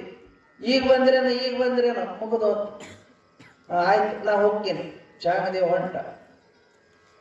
ಏನ್ ವಿಚಿತ್ರ ಅದನ್ನಲ್ಲ, ನಿಜವಾಗಲೂ ಸಣ್ಣ ಹುಡುಗನ, ಹೌದು, ಎಂಥ ಸಿದ್ಧಿ, ನಿರ್ಜೀವ ಕಟ್ಟಿನ ತಗೊಂಡು ಬಂದ ನೀವ. ಬಹಳ ದೊಡ್ಡ ಸಿದ್ಧಿನ ಐತಿ ಅಂತ ತಿಳ್ಕೊಂಡು ಗಾಬರಿ ಆಗಿಬಿಟ್ಟ ಚಾಂಗದೇವ. ಹೊಳ್ಳಿ ತನ್ನ ಮಠಕ್ಕೆ ಬಂದ ಬಳಿಕ ಕೂತ್ಕೊಂಡು ವಿಚಾರ ಮಾಡುವಾಗ ಅನಿಸ್ತು, ನಾನು ಏನ್ ಮತ್ತೆ ಮಾತಾಡ್ಲೇ ಇಲ್ಲ. ಆರಾಮದಿರಿ ಇಷ್ಟದೊಳಗನ ಎದ್ದು ಬಂದಿನಲ್ಲ, ಏನಾರ ಒಂದಿಷ್ಟು ಜ್ಞಾನದ ಪರೀಕ್ಷೆ ಮಾಡ್ಬೇಕಾಗಿತ್ತು ಅವನು. ಯಾಕಂತಂದ್ರ ಅವ ಜ್ಞಾನಿ ಅದಾನ ಅಂತ ಹೇಳಂತಂದ್ರ ನನ್ನ ಪ್ರಶ್ನೆಗಳಿಗೆ ಉತ್ತರ ಕೊಡ್ತಿದ್ದ, ಅದ್ರ ಮೇಲಿಂದ ಜ್ಞಾನಿ ಅದಾನ ಇಲ್ಲ ಅಂತ ಗುರ್ತು ಹಿಡಿಬಹುದಾಗಿತ್ತು. ಚಾಂಗದೇವ ಅವನ ಜ್ಞಾನವನ್ನ ಪರೀಕ್ಷೆ ಮಾಡೋದನ್ನ ಹಂಗ ಬಂದಿನಲ್ಲ ಅಂತ ತಿಳ್ಕೊಂಡು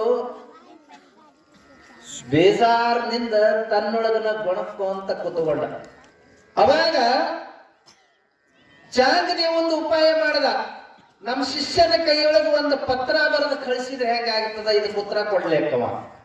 ಉತ್ತರ ಕೊಟ್ಟು ನಾನು ಒಂದು ಪ್ರಶ್ನೆ ಕೇಳಿ ಪತ್ರ ಬರೆದು ಕಳಿಸ್ಬಿಡದಪ್ಪ. ಉತ್ತರ ಕೊಟ್ಟನಂತಂದ್ರೆ ಅವ ಶಾಣೆ ಆದನ ಅಂತ ಅರ್ಥ. ಯಾಕಂತಂದ್ರ ಭಗವದ್ಗೀತೆಗೆ ಭಾಷೆ ಬರ್ದಾನ ಅಂತ ಗೊತ್ತಾಗೈತಿ, ಅರ್ಥ ಬರ್ದಾನ ಅಂತ ಗೊತ್ತಾಗೈತಿ. ಭಗವದ್ಗೀತೆಗೆ ಭಾಷೆ ಬರೆಯೋದಂತಂದ್ರೆ ಸಾಮಾನ್ಯರ ಕೆಲಸ ಅಲ್ಲ, ಪಂಡಿತರ ಕೆಲಸ. ಭಗವದ್ಗೀತೆಗೆ ಭಾಷೆ ಬರೆಯೋದು ಹೋಗಲಿ, ಬರೆದಿರ್ತಕ್ಕಂಥ ಭಾಷೆಯನ್ನ ಓದಿ ಅರ್ಗಿಸ್ಕೊಳ್ಳೋದು ಪಂಡಿತರ ಕೆಲಸ ಆಗೈತ್ರಿ. ಸಾಮಾನ್ಯರ ಕೆಲಸ ಆಗಂಗೆ ಇಲ್ಲ, ಸಾಧ್ಯನೇ ಇಲ್ಲ. ಅರ್ಗಿಸ್ಕೊಳ್ಬೇಕಲ್ರಿ. ಅಡುಗೆ ಮಾಡೋದು ಸುಲಭ, ಉಂಡು ಅರ್ಗಿಸ್ಕೊಳ್ಳೋದು ಕಷ್ಟ. ಅದಕ್ಕ ಜಾಸ್ತಿ ತಿಂದ್ರ ಹೊಟ್ಟೆ ಕೆಡುತ್ತದ, ಸ್ವಲ್ಪ ತಿಂದ್ರ ಹೊಟ್ಟೆ ಹಸಿತೈತಿ, ಎಷ್ಟು ಉಣಬೇಕು, ಎಷ್ಟು ಅರ್ಗಿಸ್ಕೋಬೇಕು ಅನ್ನುವಂತ ಲೆಕ್ಕಾಚಾರ ಇದ್ದಾಗ ಮಾಡಿದ್ದ ಅಡಿಗೆ ಉಪಯೋಗಕ್ಕೆ ಬರ್ತದ. ಲೆಕ್ಕಾಚಾರನ ಪಂಡಿತರ ಕೆಲಸ ಅದು. ಲೆಕ್ಕಾಚಾರ ತಪ್ಪತು ಅಂತ ಹೇಳ್ತಂತಂದ್ರ ಅದು ಅರ್ಥನ ಆಗಂಗಿಲ್ಲಲ್ಲ. ಅದಕ್ಕ ವಿಚಾರ ಮಾಡದ ಚಾಂಗದೇವ ಒಂದು ಪತ್ರ ಬರೆದ್ರ ನಡೀತೈತೆ ಅಂತ ಹೇಳಿ ಆಗಿನ ಕಾಲಕ್ಕೆ ಒಂದು ತಾಳಿಗರಿ ತಗೊಂಡ. 600-700 ವರ್ಷದ ಹಿಂದಿಂದ ಹೇಳಾಗತ್ತೇನ್ರಿ ಇದ ಕತೆ. ತಾಳಿಗರಿ ತಗೊಂಡು ಲೇಖನಿ ತಗೊಂಡು ಪತ್ರ ಬರಿಬೇಕು. ಏನಂತ ಪತ್ರ ಬರಿಬೇಕು? ಬರೆಯೋರ್ನ ಓಣ್ಯಾಗಿದ್ರು ಅಂತಂದ್ರೆ ಕರ್ಕೊಂತಿದ್ರು, ಇಲ್ಲ ಅಂತಂದ್ರೆ ಮಕ್ಕಳು ಬರೆಯೋರು ಇದ್ರು ಅಂತಂದ್ರೆ ಮಕ್ಕಳನ್ನ ಕರೆದು ಕೊಂಡ್ರಿಸಿ ಚಾಲು ಮಾಡ. ನಮ್ಮ ಅಪ್ಪಗೆ ಬರೀಬೇಕು ಪತ್ರ. ಎಷ್ಟು ಚಂದ ಬರೀತಿದ್ರು. ತೀರ್ಥ ರೂಪ ಪೂಜ್ಯ ತಂದೆಯವರಿಗೆ, ಎಷ್ಟು ಸುಂದರವಾಗಿ ಶಬ್ದಗಳನ್ನು ಜೋಡಣೆ ಮಾಡ್ತಾರ. ಅವ್ರು ಶಾಲಿ ಓದಿಲ್ಲ, ಬರೆಯಕ್ ಬರಂಗಿಲ್ಲ, ಆದ್ರ ಸಂಸ್ಕಾರ ಐತಿ, ಸಂಸ್ಕೃತಿ ಐತಿ ಅವ್ರ ಹತ್ರ. ಇವತ್ತು ಶಾಲಿ ಓದ್ಯಾರ, ಬರೆಯಕ್ ಬರ್ತದ, ಸಂಸ್ಕಾರನೂ ಇಲ್ಲ, ಸಂಸ್ಕೃತಿನೂ ಇಲ್ಲ ಅನ್ನುವಂಗಾಗೈತಿ. ತಂದಿಗೆ ಪತ್ರ ಬರಿಬೇಕಂತ ಹೇಳಂತಂದ್ರ, ತೀರ್ಥ ರೂಪ ಅಂತ ಹೇಳಂತಂದ್ರ ಒಂದು ತೀರ್ಥ ಕ್ಷೇತ್ರದೊಳಗ, ಒಂದು ದೇವಾಲಯದೊಳಗೆ ಇರ್ತಕ್ಕಂಥ ಪೂಜ್ಯನೀಯವಾಗಿರ್ತಕ್ಕಂಥ ದೇವರ ಸಮಾನ ಅಂತರ್ಥ ತೀರ್ಥ ರೂಪ. ನಾವು ಹೆಂಗ ಪವಿತ್ರ ಕ್ಷೇತ್ರ ಅಂತ ಹೋಗ್ತೀವಿ, ತೀರ್ಥ ಕ್ಷೇತ್ರ ಅಂತ ಹೋಗ್ತೀವಿ, ಅಲ್ಲಿ ನದಿ ಹರಿತಾ ಇರ್ತದ, ನದಿ ದಂಡಿ ಮೇಲೇನೆ ಕಾಶಿ ವಿಶ್ವನಾಥನ ಮಂದಿರ ಇರ್ತೈತಿ. ಕಾಶಿ ವಿಶ್ವನಾಥನ ದರ್ಶನ ಮಾಡಿದಾಗ ಹೆಂಗ ಪವಿತ್ರ ಭಾವನೆ ಬರ್ತೈತಿ ನೋಡ್ರಿ. ತೀರ್ಥ ಅದು ಕ್ಷೇತ್ರ, ಎರಡು ದರ್ಶನ ಮಾಡಿದೀವಿ ಅಂತ ಭಾವನೆ ಬರಂಗಿಲ್ಲ, ನಾವು ಮುಕ್ತಿ ಹೊಂದಿದೀವಿ ಅನ್ನುವಂತ ಭಾವನೆ ಬರಂಗಿಲ್ಲ. ಅಂಥ ಭಾವನೆ ಆ ಮಗಳ ಹತ್ರ ಇರ್ತಿತ್ತು. ತಂದಿಗೆ ಪತ್ರ ಬರೀತಿದ್ದಳಕ್ಕೆ, ತೀರ್ಥ ರೂಪ ಪೂಜ್ಯ ಮತ್ತು ಮ್ಯಾಲ ಪೂಜ್ಯ ಸಮಾನನಾಗಿರ್ತಕ್ಕಂಥ ನನ್ನ ತಂದೆಯವರಿಗೆ, ಮತ್ ಮುಂದ ಅಷ್ಟಕ ಬಿಡ್ತಿದ್ದಳೇನು, ತಂದೆಯವರಿಗೆ ಅಂತ ಬಿಡ್ತಿದ್ದಳೇನು ಇಲ್ಲ, ದೀರ್ಘ ದಂಡ ಪ್ರಣಾಮಗಳು ಅಂತ ಹೇಳ್ತಿದ್ದಳು. ಇಲ್ಲಿಂದನೇ ಪತ್ರದೊಳಗನ ಸಾಷ್ಟಾಂಗ ನಮಸ್ಕಾರ ಮಾಡಿದ್ದೀನಿ ತಂದಿ, ನೀ ಹುಟ್ಟಿಸಿದಾಗ ನಾ ಭೂಮಿಗೆ ಬಂದೆ ಅಂತ ತಿಳ್ಕೊಂಡು. ಆ ಪತ್ರ ಬರೆಯುವಂತ ಒಂದು ಲಕ್ಷಣ ನೋಡ್ರಿ ಹೆಂಗೈತಿ. ಪೂಜ್ಯ ತಂದೆಯವರಿಗೆ ನಿಮ್ಮ ಮಗಳು ಮಾಡುವಂತ ದೀರ್ಘ ದಂಡ ಪ್ರಣಾಮಗಳು. ಇತ್ತ ಸೌಖ್ಯ ಅತ್ತ ಸೌಖ್ಯವಿರುವಿರಿ ಎಂದು ನಂಬಿದ್ದೇನೆ. ಪತ್ರ ಬರೆಯೋದು ವ್ಯವಹಾರ ಅಂತ ಹೇಳಂತಂದ್ರೆ ಹಂಗಲ್ಲ. ನಮ್ಮ ದೇಶದೊಳಗೆ ಒಂದು ಅದರದೇ ಆದಂತ ಒಂದು ನಿಯಮ ಇದೆ. ಸಣ್ಣವರಿದ್ರು ಅಂತ ಹೇಳಂತಂದ್ರೆ ಆಶೀರ್ವಾದ ಪೂರ್ವಕ ಅಂತ ಬರೀಬೇಕು. ದೊಡ್ಡವರಿದ್ರು ಅಂತ ಹೇಳಂತಂದ್ರ ಸಾಷ್ಟಾಂಗ ನಮಸ್ಕಾರನೋ ಆ ರೀತಿ ಒಳಗೆ ಬರೀತಕ್ಕಂಥ. ಇಲ್ಲಿ ಬಂದಲ್ ಹತ್ತತ್ರಿ ಇವನಿಗೆ, ಚಾಂಗದೇವನಿಗೆ 14 ವರ್ಷ ಬದುಕ್ಯಾನ. ಅವ 12 ವರ್ಷದವ ಜ್ಞಾನೇಶ್ವರನಿಗೆ ಏನಂತ ಬರೀಬೇಕು? 12 ವರ್ಷದವ ಆಶೀರ್ವಾದ ಅಂತೇಳಿ ಬರೆದ್ರ, ಸಣ್ಣವ ಅಂತ ತಿಳ್ಕೊಂಡು ಆಶೀರ್ವಾದ ಅಂತ ಬರೆದ್ರ ನನಗಿಂತಲೂ ವಿದ್ಯಾ ದೊಡ್ಡದೈತಿ. ಕಟ್ಟಿನ ತಗೊಂಡು ಬಂದಾನ, ನಿರ್ಜೀವ ಕಟ್ಟಿ ಮ್ಯಾಲ ಕುತ್ಕೊಂಡು ಬಂದಾನ. ಮತ್ತ ಮ್ಯಾಲ ಭಗವದ್ಗೀತೆಗೆ ಭಾಷೆ ಬರೆದ. ನಾ ಯಾವ ಭಾಷೆನೂ ಬರೆದಿಲ್ಲ, ಸಿದ್ಧಿ ಪುರುಷ ಹೌದು, ಭಾಷೆ ಬರೆದಿಲ್ಲ. ನಿರ್ಜೀವ ಕಟ್ಟಿನ ನಡೆಸೋದು ಗೊತ್ತಿಲ್ಲ ನನಗ. ಅವ ನನ್ಕಿಂತಲೂ ಶಾಣೆ ಆಯ್ತು, ಅದನ ವಿದ್ಯಾವಂತನ ಅದನ. ಅವನಿಗೆ ಆಶೀರ್ವಾದ ಅಂತ ತಿಳ್ಕೊಂಡಂತಂದ್ರೆ ಅವನ ಶಾಣೆತನಕ್ಕ ತೊಂದರೆ ಕೊಟ್ಟಂಗ ಆಗ್ತದ. ಇನ್ನ ನಮಸ್ಕಾರ ಅಂತ ಬರೆದ್ರ, ನಾನು 14 ವರ್ಷ ಬದುಕದವ, ಅವ ಈಗ 12 ವರ್ಷದವ. 12 ವರ್ಷದವನಿಗೆ ನಾ ಹೆಂಗೆ ನಮಸ್ಕಾರ ಅನ್ನಕ್ಕಾಗ್ತದ? ನಮಸ್ಕಾರ ಅನ್ನಕ್ ಆಗಂಗಿಲ್ಲ. ಅವನಿಗೆ ಎಷ್ಟಿದ್ರು ನಾನು ಆಶೀರ್ವಾದನ ಅನ್ಬೇಕು. ಏನಂತ ಬರೆಯೋದು, ಏನಂತ ಪ್ರಾರಂಭ ಮಾಡೋದು, ಆ ಗೊಂದಲ. 1 ತಾಸು 2 ತಾಸು 3 ತಾಸು ಕಳೆದ, ಏನಂತ ನಿರ್ಣಯ ಮಾಡಕ್ಕಾಗ್ಲಿಲ್ಲ. ಶಿಷ್ಯನ ಕರೆದ, ಬೇಡ ಅಂತ ತಿಳ್ಕೊಂಡಂತಂದು ಖಾಲಿ ಹಾಳಿ ಪೇಪರ್ ಶಿಷ್ಯನ ಕೈಯಾಗ ಕೊಟ್ಟ, ತಗೋ ಜ್ಞಾನೇಶ್ವರನಂತೆ ಹೋಗು, ಪೈಠಣದೊಳಗೆ ಜ್ಞಾನೇಶ್ವರನ ತರಲ್ಲಿ ಹೋಗು, ಇದನ್ನ ನಮ್ಮ ಗುರುಗಳು ಚಾಂಗದೇವರು ಕೊಟ್ಟಾರ್ರಿ, ಇದ್ರೊಳಗೆ ಪ್ರಶ್ನೆ ಐತಂತ ಉತ್ತರ ಬರೆದು ಕೊಡ್ಬೇಕಂತ ಅಂತ ತಿಳ್ಕೊಂಡು ಇಷ್ಟು ಹೇಳು ಅಂತ ಕೇಳಂತ. ಯಾಕಂದ್ರೆ ಖಾಲಿ ಹಾಳಿ ಕಳಿಸಿದ್ರೆ ಅದ್ರ ಮ್ಯಾಲ ಬರೀಬೇಕಲ್ಲ. ಏನಂತ ಅವ ಚಾಲು ಮಾಡ್ತಾನ, ನಮಸ್ಕಾರ ಅಂತೇಳಿ ಅಂತಂದ್ರೆ ಆಶೀರ್ವಾದ ಅಂತ ಇನ್ನೊಂದು ಸಲ ಪತ್ರ ಬರೆಯಕ್ ಬರ್ತದ. ಆಶೀರ್ವಾದ ಅಂತ ಕಳಿಸಿದ್ನು ಅಂತೇಳಿ ಅಂತಂದ್ರೆ ನಾನು ನಮಸ್ಕಾರ ಅಂತ ಪತ್ರ ಬರೆಯಕ್ ಬರ್ತದೆ ಇನ್ನೊಂದ್ಸಲ. ಅದನ್ನ ತಿಳ್ಕೊಳಕ್ ಅದನ್ನ ಗೊತ್ತಿರ್ಲಿಲ್ಲ, ಏನಂತ ಬರಿಬೇಕಂತನ ಗೊತ್ತಿರ್ಲಿಲ್ಲ ಚಾಂಗದೇವನಿಗೆ. ಖಾಲಿ ಹಾಳಿ ಕಳಿಸದ. ಅವ ಶಿಷ್ಯ ತಗೊಂಡು ಬಂದ. ಮಧ್ಯಾಹ್ನದೊಳಗೆ ಬಂದಾಗ ಜ್ಞಾನೇಶ್ವರರು ಮನೆಯೊಳಗೆ ಹೊರಗಿದ್ರು, ಒಳಗೆ ಮುಕ್ತಾಬಾಯಿ ಇದ್ರು. ಬಂದವನ ಶಿಷ್ಯ ಜ್ಞಾನೇಶ್ವರ ಕೈಯಾಗ ಪತ್ರ ಕೊಟ್ಟ, ಹೇಳ್ದ, ಗುರುಗಳ ಮಹಾರಾಜರ, ಇದು ನಮ್ಮ ಗುರುಗಳು ಚಾಂಗದೇವರು ಪತ್ರ ಕಳಿಸ್ಯಾರ್ರಿ, ಇದು ಪುತ್ರ ಬರಿಬೇಕಂತ್ರಿ, ಕೊಡ ಇಲ್ಲಿ. ಇಸ್ಕೊಂಡ್ರು. ಮಧ್ಯಾಹ್ನ ಬಹಳ ಹೊತ್ತಲ್ಲಿಂದ ನಡ್ಕೊಂತ ಬಂದಂಗ ಕಾಣಿಸ್ತಿ, ಒಳಗೆ ಹೋಗು, ಮುಕ್ತಾಬಾಯಿಗಳ ಊಟ ಮಾಡಿ ಹೊರಗೆ ಬಾ, ನಾ ಎಲ್ಲ ಬರೆದಿಟ್ಟಿರ್ತೀನಿ ಅಂತ ಹೇಳಂತಂದ್ರು. ಅವಾಗ ಆ ಶಿಷ್ಯ ಒಳಗ ಊಟ ಮಾಡಕ್ಕಂತ ಹೋದ. ಒಂದಿಷ್ಟು ಊಟ ಮಾಡಿ ಹೊರಗೆ ಬರೋದ್ರೊಳಗನ ಜ್ಞಾನೇಶ್ವರರು ಆ ಹಾಳಿನ ನೋಡಿದ್ರು. ಖಾಲಿ ಇತ್ರಿ. ಈ ಕಡೆ ಹೊಳಿಸಿ ನೋಡಿದ್ರು ಖಾಲಿ, ಈ ಕಡೆ ಹೊಳಿಸಿ ನೋಡಿದ್ರು ಖಾಲಿ. ಮತ್ತೇನ್ ಮಾಡೋದು? ಆ ಶಿಷ್ಯ ಬಂದ ತಕ್ಷಣ ಶಿಷ್ಯನ ಕೈಯಾಗ ಕೊಡ್ತಾ ಹೇಳಿದ್ರು, ಇದು ಹೆಂಗ ಖಾಲಿ ಐತಲ್ಲ ಹಂಗ ನಿಮ್ ಗುರುವಿನ ತಲಿ ಖಾಲಿ ಐತೆ ಅಂತೇಳಿ ಹೇಳಿ ಹೋಗು ಅಂತ ಹೇಳ್ತಂದ. ಗುರುವಿನ ತಲಿ ಖಾಲಿ ಐತೆ ಅಂತೇಳಿ ಹೇಳಿ ಹೋಗು ಅಂತ ಹೇಳ್ತಂದ್ರ ಅಜ್ಞಾನನ ತುಂಬೈತಿ, ಅಲ್ಲಿ ಜ್ಞಾನನ ಇಲ್ಲ ಅಂತ ಅರ್ಥ. ಒಂದು ಪತ್ರ ಪ್ರಾರಂಭ ಮಾಡಿ ಬರೆಯಾಕ ಬಂದಿಲ್ಲ ಅಂತಂತಂದ್ರ ಅವನೇನು ಜ್ಞಾನಿ ಅನ್ನೋದೈತಿ? ವಯಸ್ಸಾಗೈತಿ ಅಷ್ಟ. ಅಜ ಕಲ್ಪ ಕೋಟಿ ವರ್ಷದವರೆಲ್ಲ ಹಿರಿಯರೇ. ಅವನಿಗೆ ವಯಸ್ಸಾಗೈತಿ ಅಷ್ಟೇ, ಜ್ಞಾನ ಇಲ್ಲ. ಜ್ಞಾನ ಇಲ್ಲ ಅಂತಂತಂದ್ರ ಅವನಿಗೆ ವಯಸ್ಸು ಎಷ್ಟ ಆದ್ರೂ ನಾವು ಸಣ್ಣವನ ಅಂತ ಅರ್ಥ. ಹೇಳಿ ಕಳಿಸದ.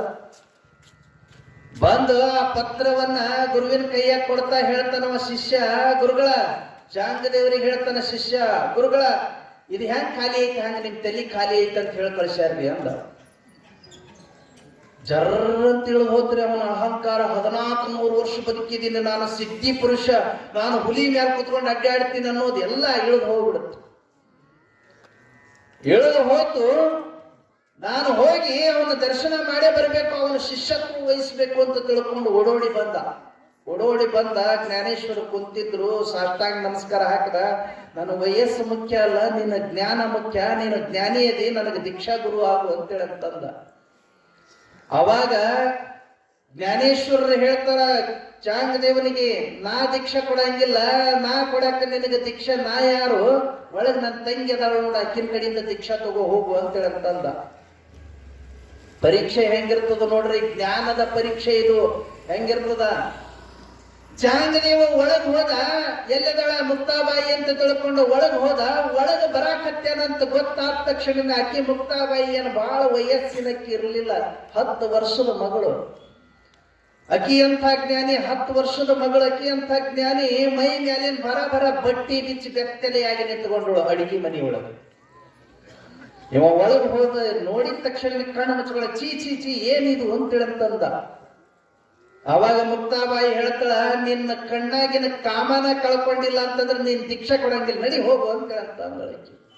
10 ವರ್ಷದ ಹೆಣ್ಮಗಳು, ಜ್ಞಾನಿ ಹೆಣ್ಮಗಳು ಹೇಳ್ತಾಳ, ಕಣ್ಣಾಗಿನ ಕಾಮ ಕಳ್ಕೊಂಡ್ ಬಾ, ದೀಕ್ಷೆ ಕೊಡ್ತೀನಿ ಅಂತೇಳಂತಂದಳು. ದೀಕ್ಷೆ ತಗೊಳ್ಳೋದು ಅಂತೇಳಂತಂದ್ರ ಗಪ್ ಅಂತ ಕುರಿ ಮರಿನ ಹಿಡಿದು ಕೊಳ್ಳಾಗ ಗುದ್ದಿ ಕಟ್ಟದಾಗ ಹೇಳ್ರಿ, ದನ ತುಡುಗ ದನ ಹಿಡಿದು ಕೊಳ್ಳಾಗ ಗುದ್ದಿ ಕಟ್ಟದಂಗೆಲ್ಲ ದೀಕ್ಷೆ ತಗೊಳ್ಳೋದು ಅಂತೇಳಂತಂದ್ರ ಮನಸ್ಸು ಪರಿಶುದ್ಧವಾಗಿರಬೇಕು.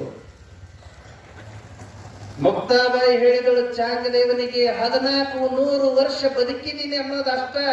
ಇಷ್ಟು ವರ್ಷ ಬದುಕಿದ್ರು ಕಣ್ಣಾಗಿನ ಕಾಮನ ಹೋಗಿಲ್ಲ. ಈ ಬೆತ್ತಲ ಶರೀರವನ್ನ ನೋಡಿ ನಾಚಿಕೊಳ್ಳಗತ್ತಿ ಅಂತೇಳಂತಂದ್ರೆ ನೀ ಯಾಜ್ಞಾನಿ, ನೀನು ದೀಕ್ಷೆ ತಗೊಳಕ್ ಯೋಗ್ಯನಲ್ಲ, ಹೋಗು ಅಂತಂದು.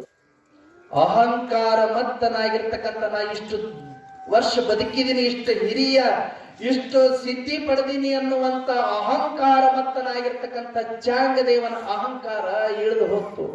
ಹೊಳ್ಳಿ ಬಂದು ತಪಸ್ಸಿಗೆ ಕೂತ್ಕೊಂಡು ಕಣ್ಣಾಗಿನ ಕಾಮ ಕಳ್ಕೊಂಡು ಹೋಗಿ ಸಾಷ್ಟಾಂಗ ಹಾಕದ, ತಾಯಿ ಈಗರ ದೀಕ್ಷೆ ಕೊಡುವಂತ ಬಾ ನನ್ನ ಕಂದ ಅಂತೇಳಿ ಅಪ್ಪುಕೊಂಡು ದೀಕ್ಷಾ ಕೊಟ್ಟ ಕಳಿಸಿದಳು. ಮುಕ್ತಾಬಾಯಿಗೆ ಶಿಷ್ಯ ಆದ ಚಾಂಗದೇವರು. ಹಂಗ ಇಲ್ಲಿ ದಕ್ಷ ಬ್ರಹ್ಮ ಪ್ರಜಾಪತಿಗೆ ಅಹಂಕಾರ ಬಂದಿತ್ತು. ನಾನು ಶ್ರೇಷ್ಠ, ನಾನು ದೊಡ್ಡವ, ನಾನು ಶ್ರೀಮಂತ. ಶಿವನಿಗೆ ಮಗಳು ಕೊಟ್ಟಿದ್ದೀನಿ, ಅವನಿಗಿತ್ತು ನಾನು ಶ್ರೇಷ್ಠನ, ನಾನು ದೊಡ್ಡವ ಅಂತ. ಬ್ರಹ್ಮನ ಮಗ ನಾನು ಶ್ರೇಷ್ಠ ಅನ್ನುವಂತ ಗರ್ವ ಬಂದಿತ್ತಲ್ಲ. ಆ ಗರ್ವದ ಸಲುವಾಗಿ ಶಿವನ ಒಡ್ಡೋಲಗಕ್ಕೆ ಬಂದಾಗ ಶಿವ ಸುಮ್ಮನೆ ಕೂತ್ಕೊಂಡಿದ್ದ. ದಕ್ಷ ಬ್ರಹ್ಮನ ಮಾತಾಡಿಸ್ಲಿಲ್ಲ, ನೋಡ್ಲಿಲ್ಲ. ಅದರ ಸೇಡ್ ತೀರಿಸಿಕೊಳ್ಳಕ ಇಲ್ಲಿ ಯಜ್ಞವನ್ನ ಪ್ರಾರಂಭ ಮಾಡಿದ್ದ. ಈ ವಿಷಯ ದದಿಚಿ ಮಹರ್ಷಿಲಿಂದ ದಾಕ್ಷಾಯಣಿಗೆ ಗೊತ್ತಾಯಿತು. ದಾಕ್ಷಾಯಣಿ ದಕ್ಷ ಬ್ರಹ್ಮನ ಮಗಳು ಸತಿ ದಾಕ್ಷಾಯಣಿಗೆ ಗೊತ್ತಾಯಿತು. ಸತಿದೇವಿಗೆ ಗೊತ್ತಾಯಿತು. ಶಿವನ ಹೆಂಡತಿ ಸತಿದೇವಿಗೆ ಗೊತ್ತಾಯಿತು. ನಮ್ಮಪ್ಪ ಯಜ್ಞವನ್ನ ಮಾಡಾಕತ್ತೇನಂತ ಎಲ್ಲಾ ದೇವಾನು ದೇವತೆಗಳನ್ನ ಕರೆಸಿಕೊಂಡನ. ನಮ್ಮ ಅಕ್ಕಂಗಿಯರನ್ನು ಓಸು ಮಂದಿನ ಕರೆಸಿಕೊಂಡನ. ಅಶ್ವಿನಿ, ಭರಣಿ, ಕೃತಿಕಾ, ರೋಹಿಣಿ ಓಸು ಮಂದಿ ಬಂದಾರ.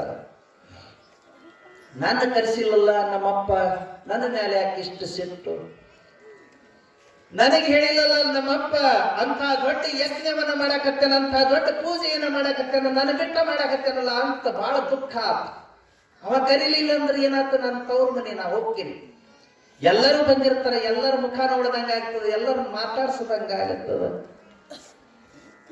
ಅದಕ್ಕ ಸತಿ ಅಂದಳು ಒಂದಿಷ್ಟು ಹೋಗಿ ನಮ್ಮಪ್ಪ ಕರೀದೇ ಇದ್ರೇನಾತು, ನಾನು ಹುಟ್ಟಿ ಬೆಳೆದಿರ್ತಕ್ಕಂಥ ಮನಿ ಅದು ತವ್ರ ಮನಿ, ನಾನು ಹೋದ್ರೆ ಏನಾಗ್ತೈತಿ ಅಂತ ವಿಚಾರ ಮಾಡಿ. ಅದಕ್ಕ ಒಂದೊಂದು ಸಲ ಅದು ಅವಮಾನಕ್ಕೀಡಾಗ್ತದಂತ ತಿಳ್ಕೊಂಡು ಸರ್ವಜ್ಞ ಹೇಳ್ದ, ಕರೆಯದೇ ಬರುವವನು, ಬರೆಯದೇ ಓದುವನು.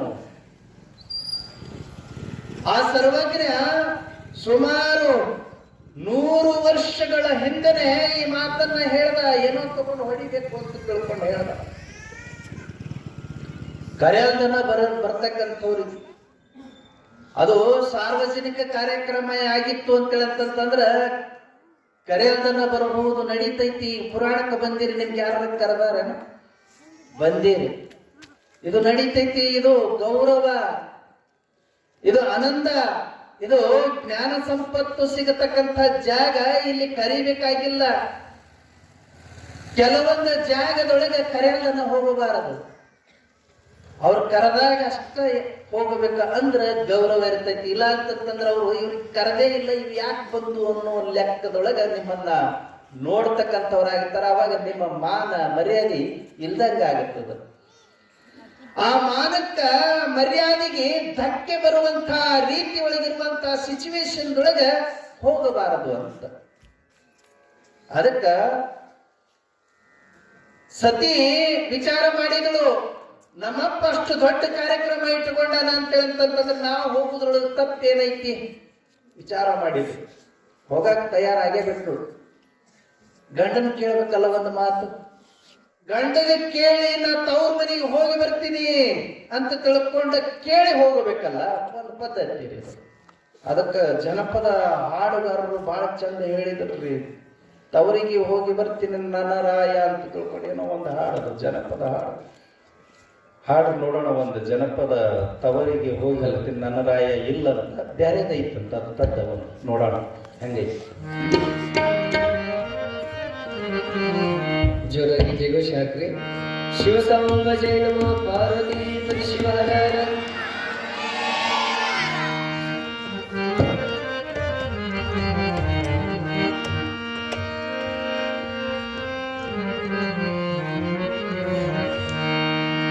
ಸ್ವರ್ಗವೋ ಬೇರಿಲ್ಲ,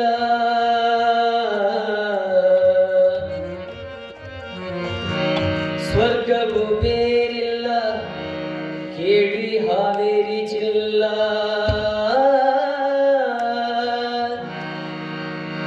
ಸ್ವರ್ಗವೂ ಬೇರಿಲ್ಲ, ಕೇಳಿ ಹಾವೇರಿ ಜಿಲ್ಲಾ.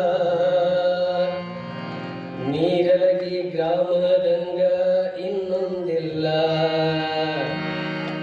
ನೀರಲಗಿ ಗ್ರಾಮದಂಗ ಇನ್ನೊಂದಿಲ್ಲ.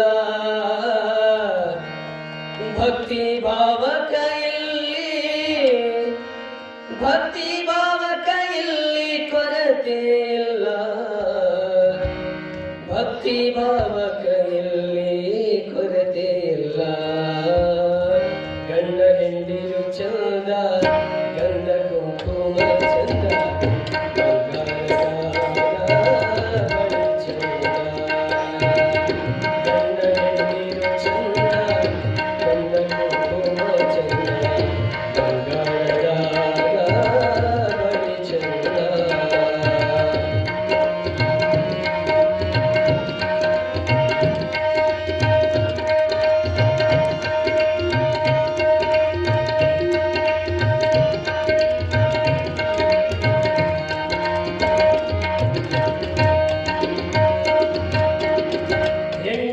ಹಿತವಲ್ಲ, ಹಿತ್ತಾಳಿ ಬಾಳೆಯಲ್ಲ, ಎಂಡ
ಜನಕರಾಯನ ಮಗಳು ವನಕ್ಕೆ ತೊಟ್ಟಿಲ ಕಟ್ಟಿ, ಜನಕರಾಯನ ಮಗಳು ವನಕ್ಕೆ ತೊಟ್ಟಿಲ ಕಟ್ಟಿ, ಲವಕುಶರೀಬರನು ಕೂಗ್ಯಾಳು, ಲವಕುಶರೀಬರನು ಕೂಗ್ಯಾಳು ಸೀತಮ್ಮ, ಲವಕುಶರೀಬರನು ಕೂಗ್ಯಾಳು ಸೀತಮ್ಮ.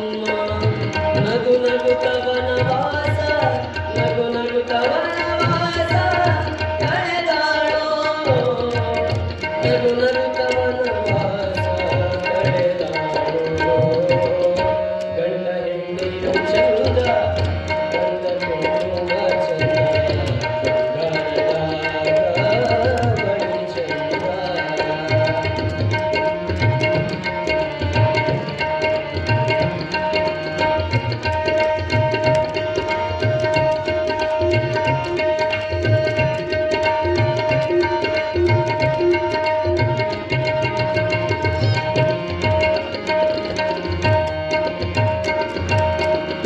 ತಂಗಳು ರೊಟ್ಟೆಲ್ಲ ತಂಗಿ ಬೀಗತಿಯಲ್ಲ, ತಂಗಳು ರೊಟ್ಟೆಲ್ಲ ತಂಗಿ ಬೀಗತಿಯಲ್ಲ, ತಾಯಿನ ಬೈಗವಳು ಮಗಳಲ್ಲ, ತಾಯಿನ ಬೈಗವಳು ಮಗಳಲ್ಲ ರಾಜರಿ, ತಾಯಿನ ಬೈಗವಳು ಮಗಳಲ್ಲ ರಾಜರಿ.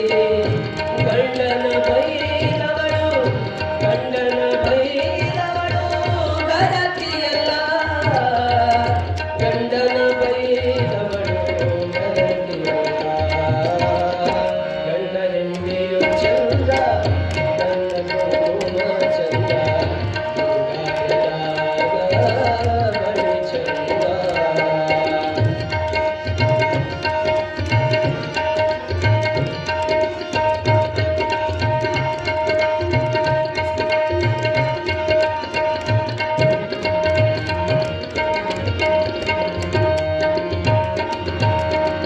ಸ್ವರ್ಗವು ಬೇರಿಲ್ಲ,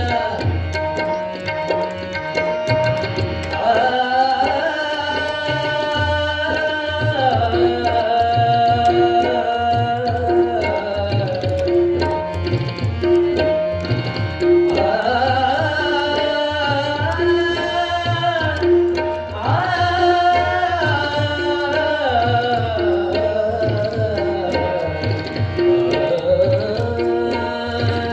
ಸ್ವರ್ಗವು ಬೇರಿಲ್ಲ, ಕೇಳಿ ಹಾವೇರಿ ಚೆಲ್ಲ,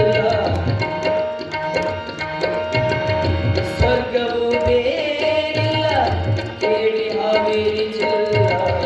ನೇರಳೆ ಗ್ರಾಮ ತಂಗ ಮತ್ತೊಂದೆಲ್ಲ, ನೀರಳೆ ಗ್ರಾಮ ತಂಗ ಇನ್ನೊಂದಿಲ್ಲ, ನೀರಳೆ ಗ್ರಾಮದಂಗ ಮತ್ತೊಂದಿಲ್ಲ. ಭಕ್ತಿ ಭಾವಕ ಇಲ್ಲಿ, ಭಕ್ತಿ ಭಾವ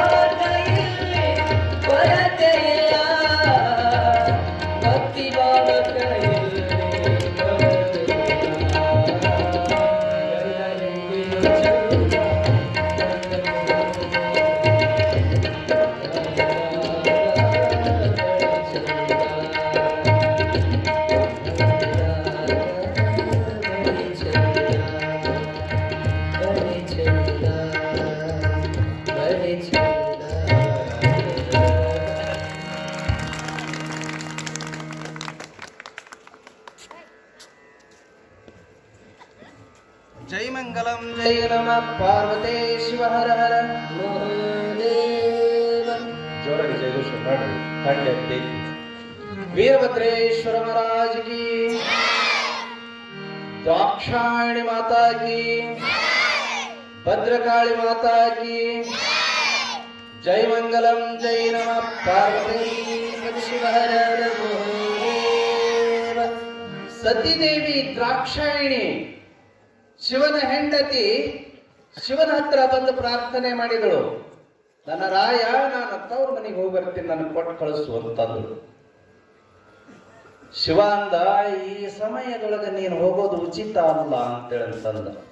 ಯಾಕಂತಂದ್ರ ನಿಮ್ಮಪ್ಪನ ಬುದ್ಧಿ ಸರಿ ಇಲ್ಲ. ದಕ್ಷ ಬ್ರಹ್ಮನಿಗೆ ನಾನು ಶ್ರೇಷ್ಠ ಅನ್ನುವಂಥ ಅಹಂಕಾರ ಹೊಟ್ಟುಕೊಂಡೈತಿ. ಆ ಅಹಂಕಾರದ ಮಧ್ಯದೊಳಗೆ ನೀನು ಹೋಗೋದು ಉಚಿತ ಅಲ್ಲ ಅಂತಂದ. ಇಲ್ಲ, ದ್ರಾಕ್ಷಾಯಣಿ ಹೇಳಿದಳು, ಇಲ್ಲಿಲ್ಲ, ಯಾರೇ ತಂದೆ ತಾಯಿ ಆದರೂ ತಮ್ಮ ಮಕ್ಕಳ ಮೇಲೆ ಪ್ರೀತಿ ವಾತ್ಸಲ್ಯ ಇದ್ದೇ ಇರ್ತದ. ಅಲ್ಲಿ ಹೋದ್ರೆ ನನ್ನೇನು ಕತ್ತಿ ಹಿಡಿದು ಹೊರಗೆ ದುಃಖಂಗಿಲ್ಲ, ನಡಿ ನೀ ಹೋಗು ಅಂತ ತಿಳ್ಕೊಂಡು ಅನ್ನಂಗಿಲ್ಲ. ಕ್ಷಣಿಕ ಸಿಟ್ಟು ಇರ್ತದ. ನಾ ಹೋದ್ನಿ ಅಂತಂತಂದ್ರೆ ನಮ್ಮಪ್ಪ ನನ್ನ ಮ್ಯಾಲ ಬಹಳ ಜೀವದಾನ, ಮತ್ತೆ ಪ್ರೀತಿಲಿಂದ ಈಗ ಬಂದಿ ಏನು ಬಾ ಅಂತ ತಿಳ್ಕೊಂಡು ಅಪ್ಕೊಂತಾನ, ನಾ ಹೋಗ್ತೀನಿ ಅಂತೇಳಿ ಅಂತಂದಳು. ಬೇಡ, ಹೋಗುದು ಬೇಡ. ಅವನಿಗೆ ಅಹಂಕಾರ ಐತಿ, ನನ್ನ ಕರೆಸಬಾರದು, ನಿನ್ನೂ ಕರೆಸಬಾರದು ಅಂತ ತಿಳ್ಕೊಂಡು ಯಜ್ಞವನ್ನ ಮಾಡಕತ್ತೇನ. ನಾವು ಹೋದಿವಿ ಅಂತಂದ್ರೆ ನಮ್ಮನ್ನ ಅಪಮಾನ ಮಾಡಿನೇ ಕಳಿಸ್ತಾನ, ಅದಕ್ಕೆ ಹೋಗುದು ಬೇಡ ಅಂತ ಶಿವ. ಇಲ್ಲ, ನಾ ಹೋಗ್ತೀನಿ ಅಂತ ದ್ರಾಕ್ಷಾಯಣಿ. ಏನಾಗಂಗಿಲ್ಲ, ಅವ್ರ ತಂದೆ ತಾಯಿ ಅಂತ ಹೇಳ್ತಂದ್ರ ನಮ್ಮ ಮಕ್ಕಳ ಮೇಲೆ ಅಷ್ಟು ಸಿಟ್ಟು ಮಾಡಿರ್ತಾರ. ಮತ್ತೆ ಅವ್ರು ಮಾಡಲ್ದನ ಯಾರು ಮಾಡ್ಬೇಕ? ನಮ್ಗೆ ಜ್ಞಾನ ಸಿಟ್ಟ. ಅವ್ರು ಬೈಯಲ್ದನ ಯಾರು ಬೈಬೇಕು? ಅವ್ರ ಬುದ್ಧಿ ಹೇಳಂದನ ನಮ್ಗೆ ಯಾರು ಬುದ್ಧಿ ಹೇಳಬೇಕು? ಈಕೆನೇ ಬುದ್ಧಿ ಹೇಳಕ್ ಚಾಲು ಮಾಡಿದಳ್ರಿ. ಕೊನೆಗೆ ಶಿವ ವಲ್ಲದ ಮನಸ್ಸಿನಿಂದ, ನೋಡು, ಸುರಕ್ಷಿತವಾಗಿ ಹೋಗಿ ಬಾ, ಅಲ್ಲೇನಾದ್ರೂ ಹೆಚ್ಚು ಕಡಿಮೆ ಅನಿಸ್ತು ಅಂತ ಹೇಳ್ತಂದ್ರೆ ನಿಲ್ಲಾಕ್ ಹೋಗ್ಬೇಡ, ಹೊಳ್ಳಿ ಬಂದು ಬಿಡು. ನೀವೊಬ್ಬಕಿನೇ ಹೋಗೋದು ಬೇಡ, 4 ಜನ ಗಣಗಳನ್ನ ಕರ್ಕೊಂಡು ಹೋಗು, ಶಿವದೂತರನ್ನ ಕರ್ಕೊಂಡು ಹೋಗು. ಅವಾಗ ನಮಸ್ಕಾರ ಮಾಡಿ ಸತಿದೇವಿ, ಶಿವನಿಗೆ ಗೊತ್ತಿತ್ರಿ ಮುನ್ನಾಲೋಚನೆ, ಅಲ್ಲಿ ಹೋದ್ರೆ ಏನಾದ್ರೂ ಅವಘಡ ಆಗ್ತದ, ಅವಮಾನ ಮಾಡಕಂತ ತಿಳ್ಕೊಂಡು ನಾವ ಯಜ್ಞವನ್ನ ಹೂಡ್ಯಾನ ದಕ್ಷ ಬ್ರಹ್ಮ. ಈ ಅವಘಡದೊಳಗ ಏನು ನಡೀತೈತಿ ಅನ್ನುವಂಥದ್ದೇ ಗೊತ್ತಾಗಬಲ್ಲದಲ್ಲ ಅನ್ನುವಂಥ ರೀತಿ ಒಳಗ ಪರಿಸ್ಥಿತಿ ಇರೋದ್ರಲ್ಲಿಂದ ಶಿವ ಮಂಕಾಗಿ ಕುತ್ಕೊಂಡ. ಹೆಂಡತಿಯ ಹಠಕ್ಕೆ ಬಿದ್ದಿರ್ತಕ್ಕಂಥ ಹೆಂಡತಿ ಒಂದು 4 ಜನ ಸೇವಾದವರ ಜೊತೆಗೆ, ಗಣಗಳ ಜೊತೆಗೆ ತಂದೆ ಮನೆಗೆ ಬಂದಳು. ಎಲ್ಲರೂ ಯಜ್ಞದೊಳಗೆ ಭಾಗಿಯಾಗಿದ್ದಾರ. ಬ್ರಹ್ಮ, ವಿಷ್ಣು, ಇಂದ್ರ, ಚಂದ್ರ, ಸೂರ್ಯ, ಅಷ್ಟದಿಕ್ಪಾಲಕರು, ಋಷಿ ಮುನಿಗಳು, ಬಂಧು ಬಾಂಧವರು, ಮಕ್ಕಳು, ಎಲ್ಲ ಮಕ್ಕಳು ಕೂಡಿದ್ದಾರೆ. ಎಲ್ಲರೂ ಕೂಡಿದ್ದಾರೆ. ಎಲ್ಲರೂ ತಮ್ಮ ತಮ್ಮ ಸಂಭ್ರಮದೊಳಗದಾರ. ಚಲೋ ಚಲೋ ಬಟ್ಟೆಗಳನ್ನು ಉಟ್ಕೊಂಡಾರ, ಬಂಗಾರದ ವಸ್ತ್ರ ಒಡವೆಗಳನ್ನ ಹಾಕೊಂಡಾರ. ಶಿವ ಸ್ಮಶಾನವಾಸಿ, ಕಪಾಲವನ್ನ ಹಿಡ್ಕೊಂಡು ಮೈ ಮೇಲೆ ಪ್ರಾಣಿಗಳ ಚರ್ಮದ ಹೊದಿಕೆಯನ್ನು ಹೊತ್ತುಕೊಂಡು ಬೂದಿ ಬೆಳಕೊಂಡು ಅಡ್ಡಾಡತಕ್ಕಂಥವ ರುದ್ರಾಕ್ಷಿಗಳೇ ಆಭರಣವಾಗಿ ಸ್ವೀಕಾರ ಮಾಡಿರ್ತಕ್ಕಂಥ ಶಿವನ ಹತ್ರ ಬಂಗಾರದ ವಸ್ತುಗಳೆಲ್ಲಿಂದ ಬರಬೇಕು? ಅರಮನೆ ಎಲ್ಲಿಂದ ಬರಬೇಕು? ಮೃಷ್ಟಾನ್ನ ಭೋಜನಗಳು ಎಲ್ಲಿಂದ ಬರಬೇಕು? ಸತಿನೂ ಹಂಗ ಇದ್ದಳ್ರಿ, ಅಕ್ಕಿನೂ ಒಂಥರ ಶರಣಂ ಇದ್ದಂಗಿದ್ದಳು. ಬಂಗಾರ ಇಲ್ಲ, ಬೆಳ್ಳಿಲ್ಲ, ಚಲೋದು ಬಟ್ಟಿಲ್ಲ, ಒಂದು ಚಲೋದು ಮುಡಿತೀನಿ ಅಂತ ಅಂತಂದ್ರೆ ಹೂವಿನ ಮಾಲೆ ಇಲ್ಲ ತಲೆಯೊಳಗ. ನಿರಂಜನ ಪ್ರಣವ ಸ್ವರೂಪಿಯ ಶಿವನ ಹೆಂಡತಿ ನಿರಂಜನವಾಗಿ ಇದ್ದಳು, ರಂಜನೆ ಇಲ್ಲದಂಗಿದ್ದಳು. ಅಲ್ಲಿ ಪ್ರವೇಶ ಮಾಡಿದ ತಕ್ಷಣಕ್ಕಿನ ನೋಡಿರ್ತಕ್ಕಂಥವ್ರು ವ್ಯಂಗ್ಯವಾಗಿ ನಕ್ಕು, ಕುಹಕವಾಗಿ ನಕ್ಕು ಸುಮ್ಮನ ಹೋಗ್ತಿದ್ದರು. ಯಾರೊಬ್ರು ಮಾತಾಡ್ಸಕ್ ತಯಾರಿಲ್ಲ. ಸತಿ ಮೈ ಮೇಲೆ ಬಿದ್ದು ಹೋಗಿ ಮಾತನಾಡಿಸಿದಳು. ಅಶ್ವಿನಿ, ಭರಣಿ, ಕೃತಿಕಾ, ರೋಹಿಣಿ ಎಲ್ಲ ಅಕ್ಕ ತಂಗಿಯರು ಇದ್ದರಲ್ಲ, ಅವ್ರಿಗೆ ಮಾತನಾಡಿಸಿದಳು. ಯಾವಾಗ ಬಂದಿರಿ ಅಂತ ತಿಳ್ಕೊಂಡು ಮಾತನಾಡಿಸಿದ್ರ ಅವರೆಲ್ಲ ಅದೇನೋ ಹೆಣ್ಮಕ್ಳು ಸ್ಟೈಲ್ ಇರ್ತದ ಮಾಡಿ ಹೋಗ್ತಿದ್ರು, ಮಾತಾಡ್ತಿದ್ದೇ ಇಲ್ಲ. ಮುಖ ತಿರುವಿ ಹೋಗುತ್ತಿದ್ರು.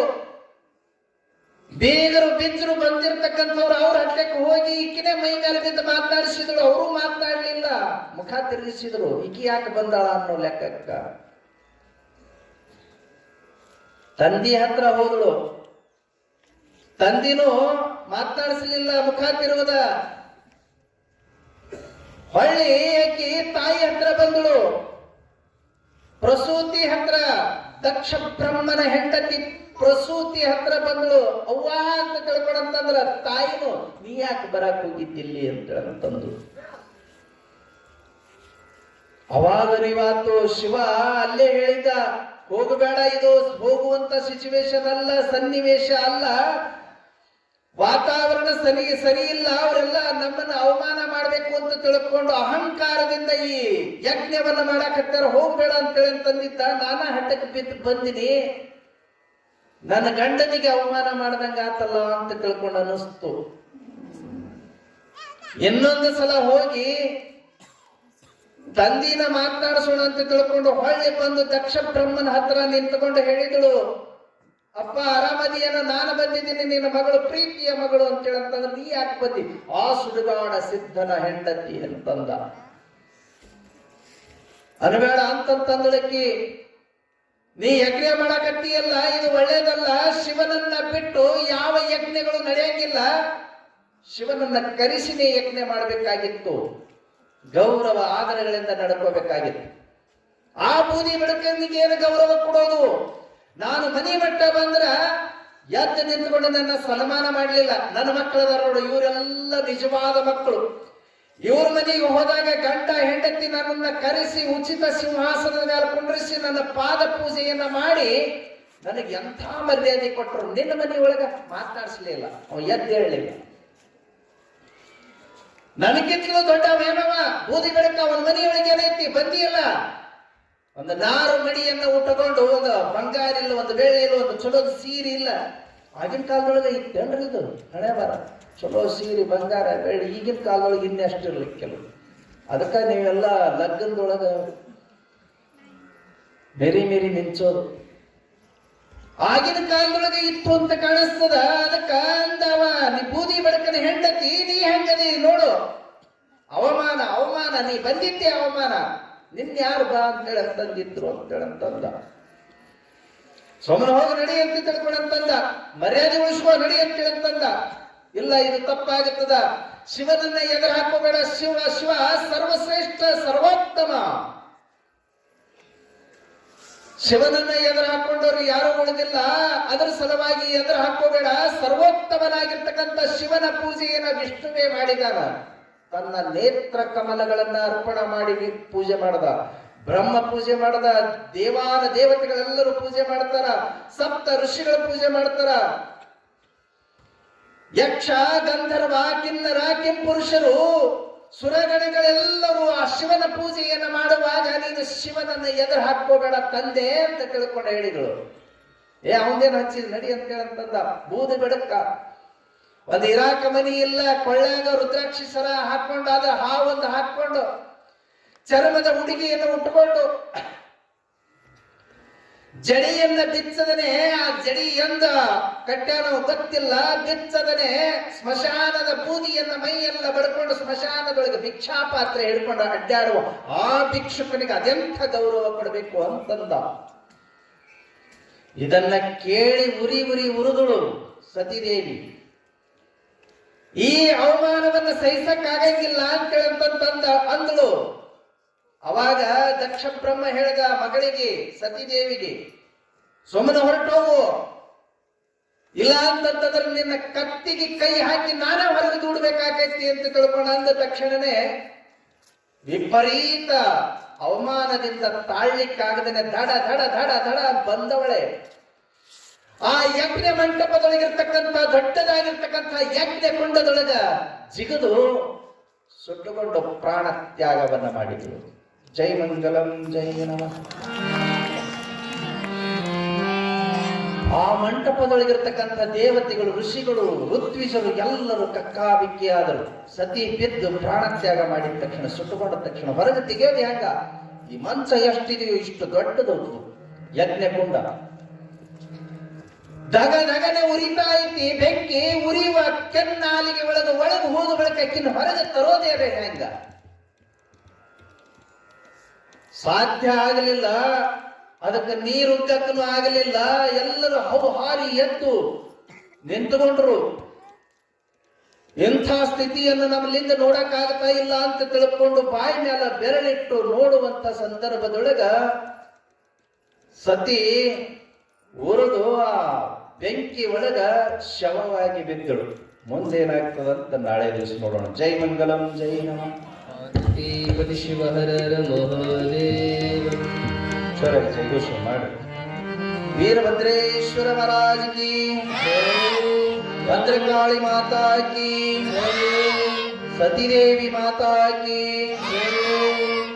ಜೈ ಮಂಗಲಂ, ಜೈ ನಮಃ. ಪಾರ್ವತಿ ಶಿವ ಹರ ಮಹಾದೇವ. ಮಂದಿರದ ಸೇವೆಗಳು, ಮಂದಿರದ ಸೇವೆಗಳು, ಪೂಜೆಗಳು ಬೆಳಗಿತು. ಸುಂದರ ಸಮಾಜವ ಮಾತ್ರಪಡಿಸಿತು. ಜ್ಯೋತಿ ಬೆಳಗಿತು, ಜ್ಯೋತಿ ಬೆಳಗಿತು.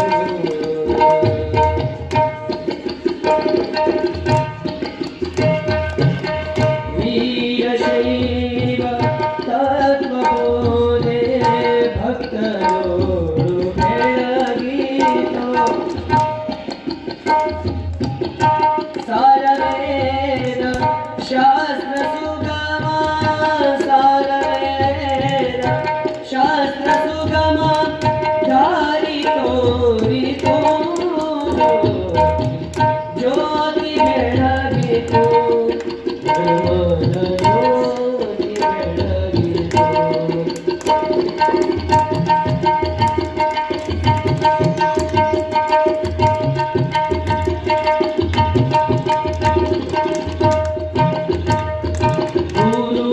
ಗುರುವಿಯಾತ್ತರೋ ಎಂಬ ದಾರಿ ಸಮತೆ ಸಾರಿತು. ಜ್ಯೋತಿ ಗುರುವಿಯಾತ್ತರೋ ಎಂಬ ಸಮತೆ ಸಾರಿತು.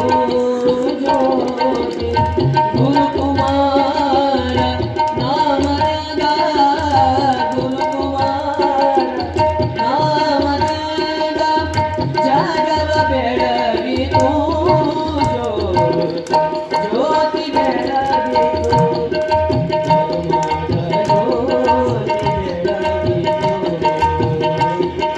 ಜ್ಯೋತಿ ಬೆಳಗಿತು.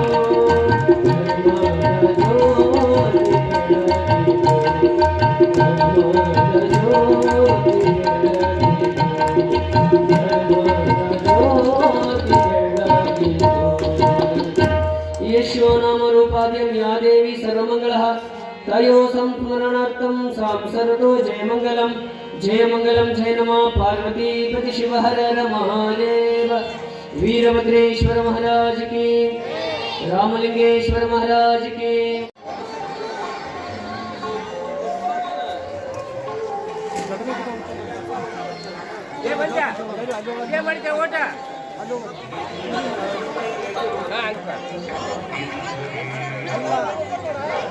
ಏನ್ ಮಾಡಿರಿ ಇವತ್ತು ಪ್ರಸಾದ?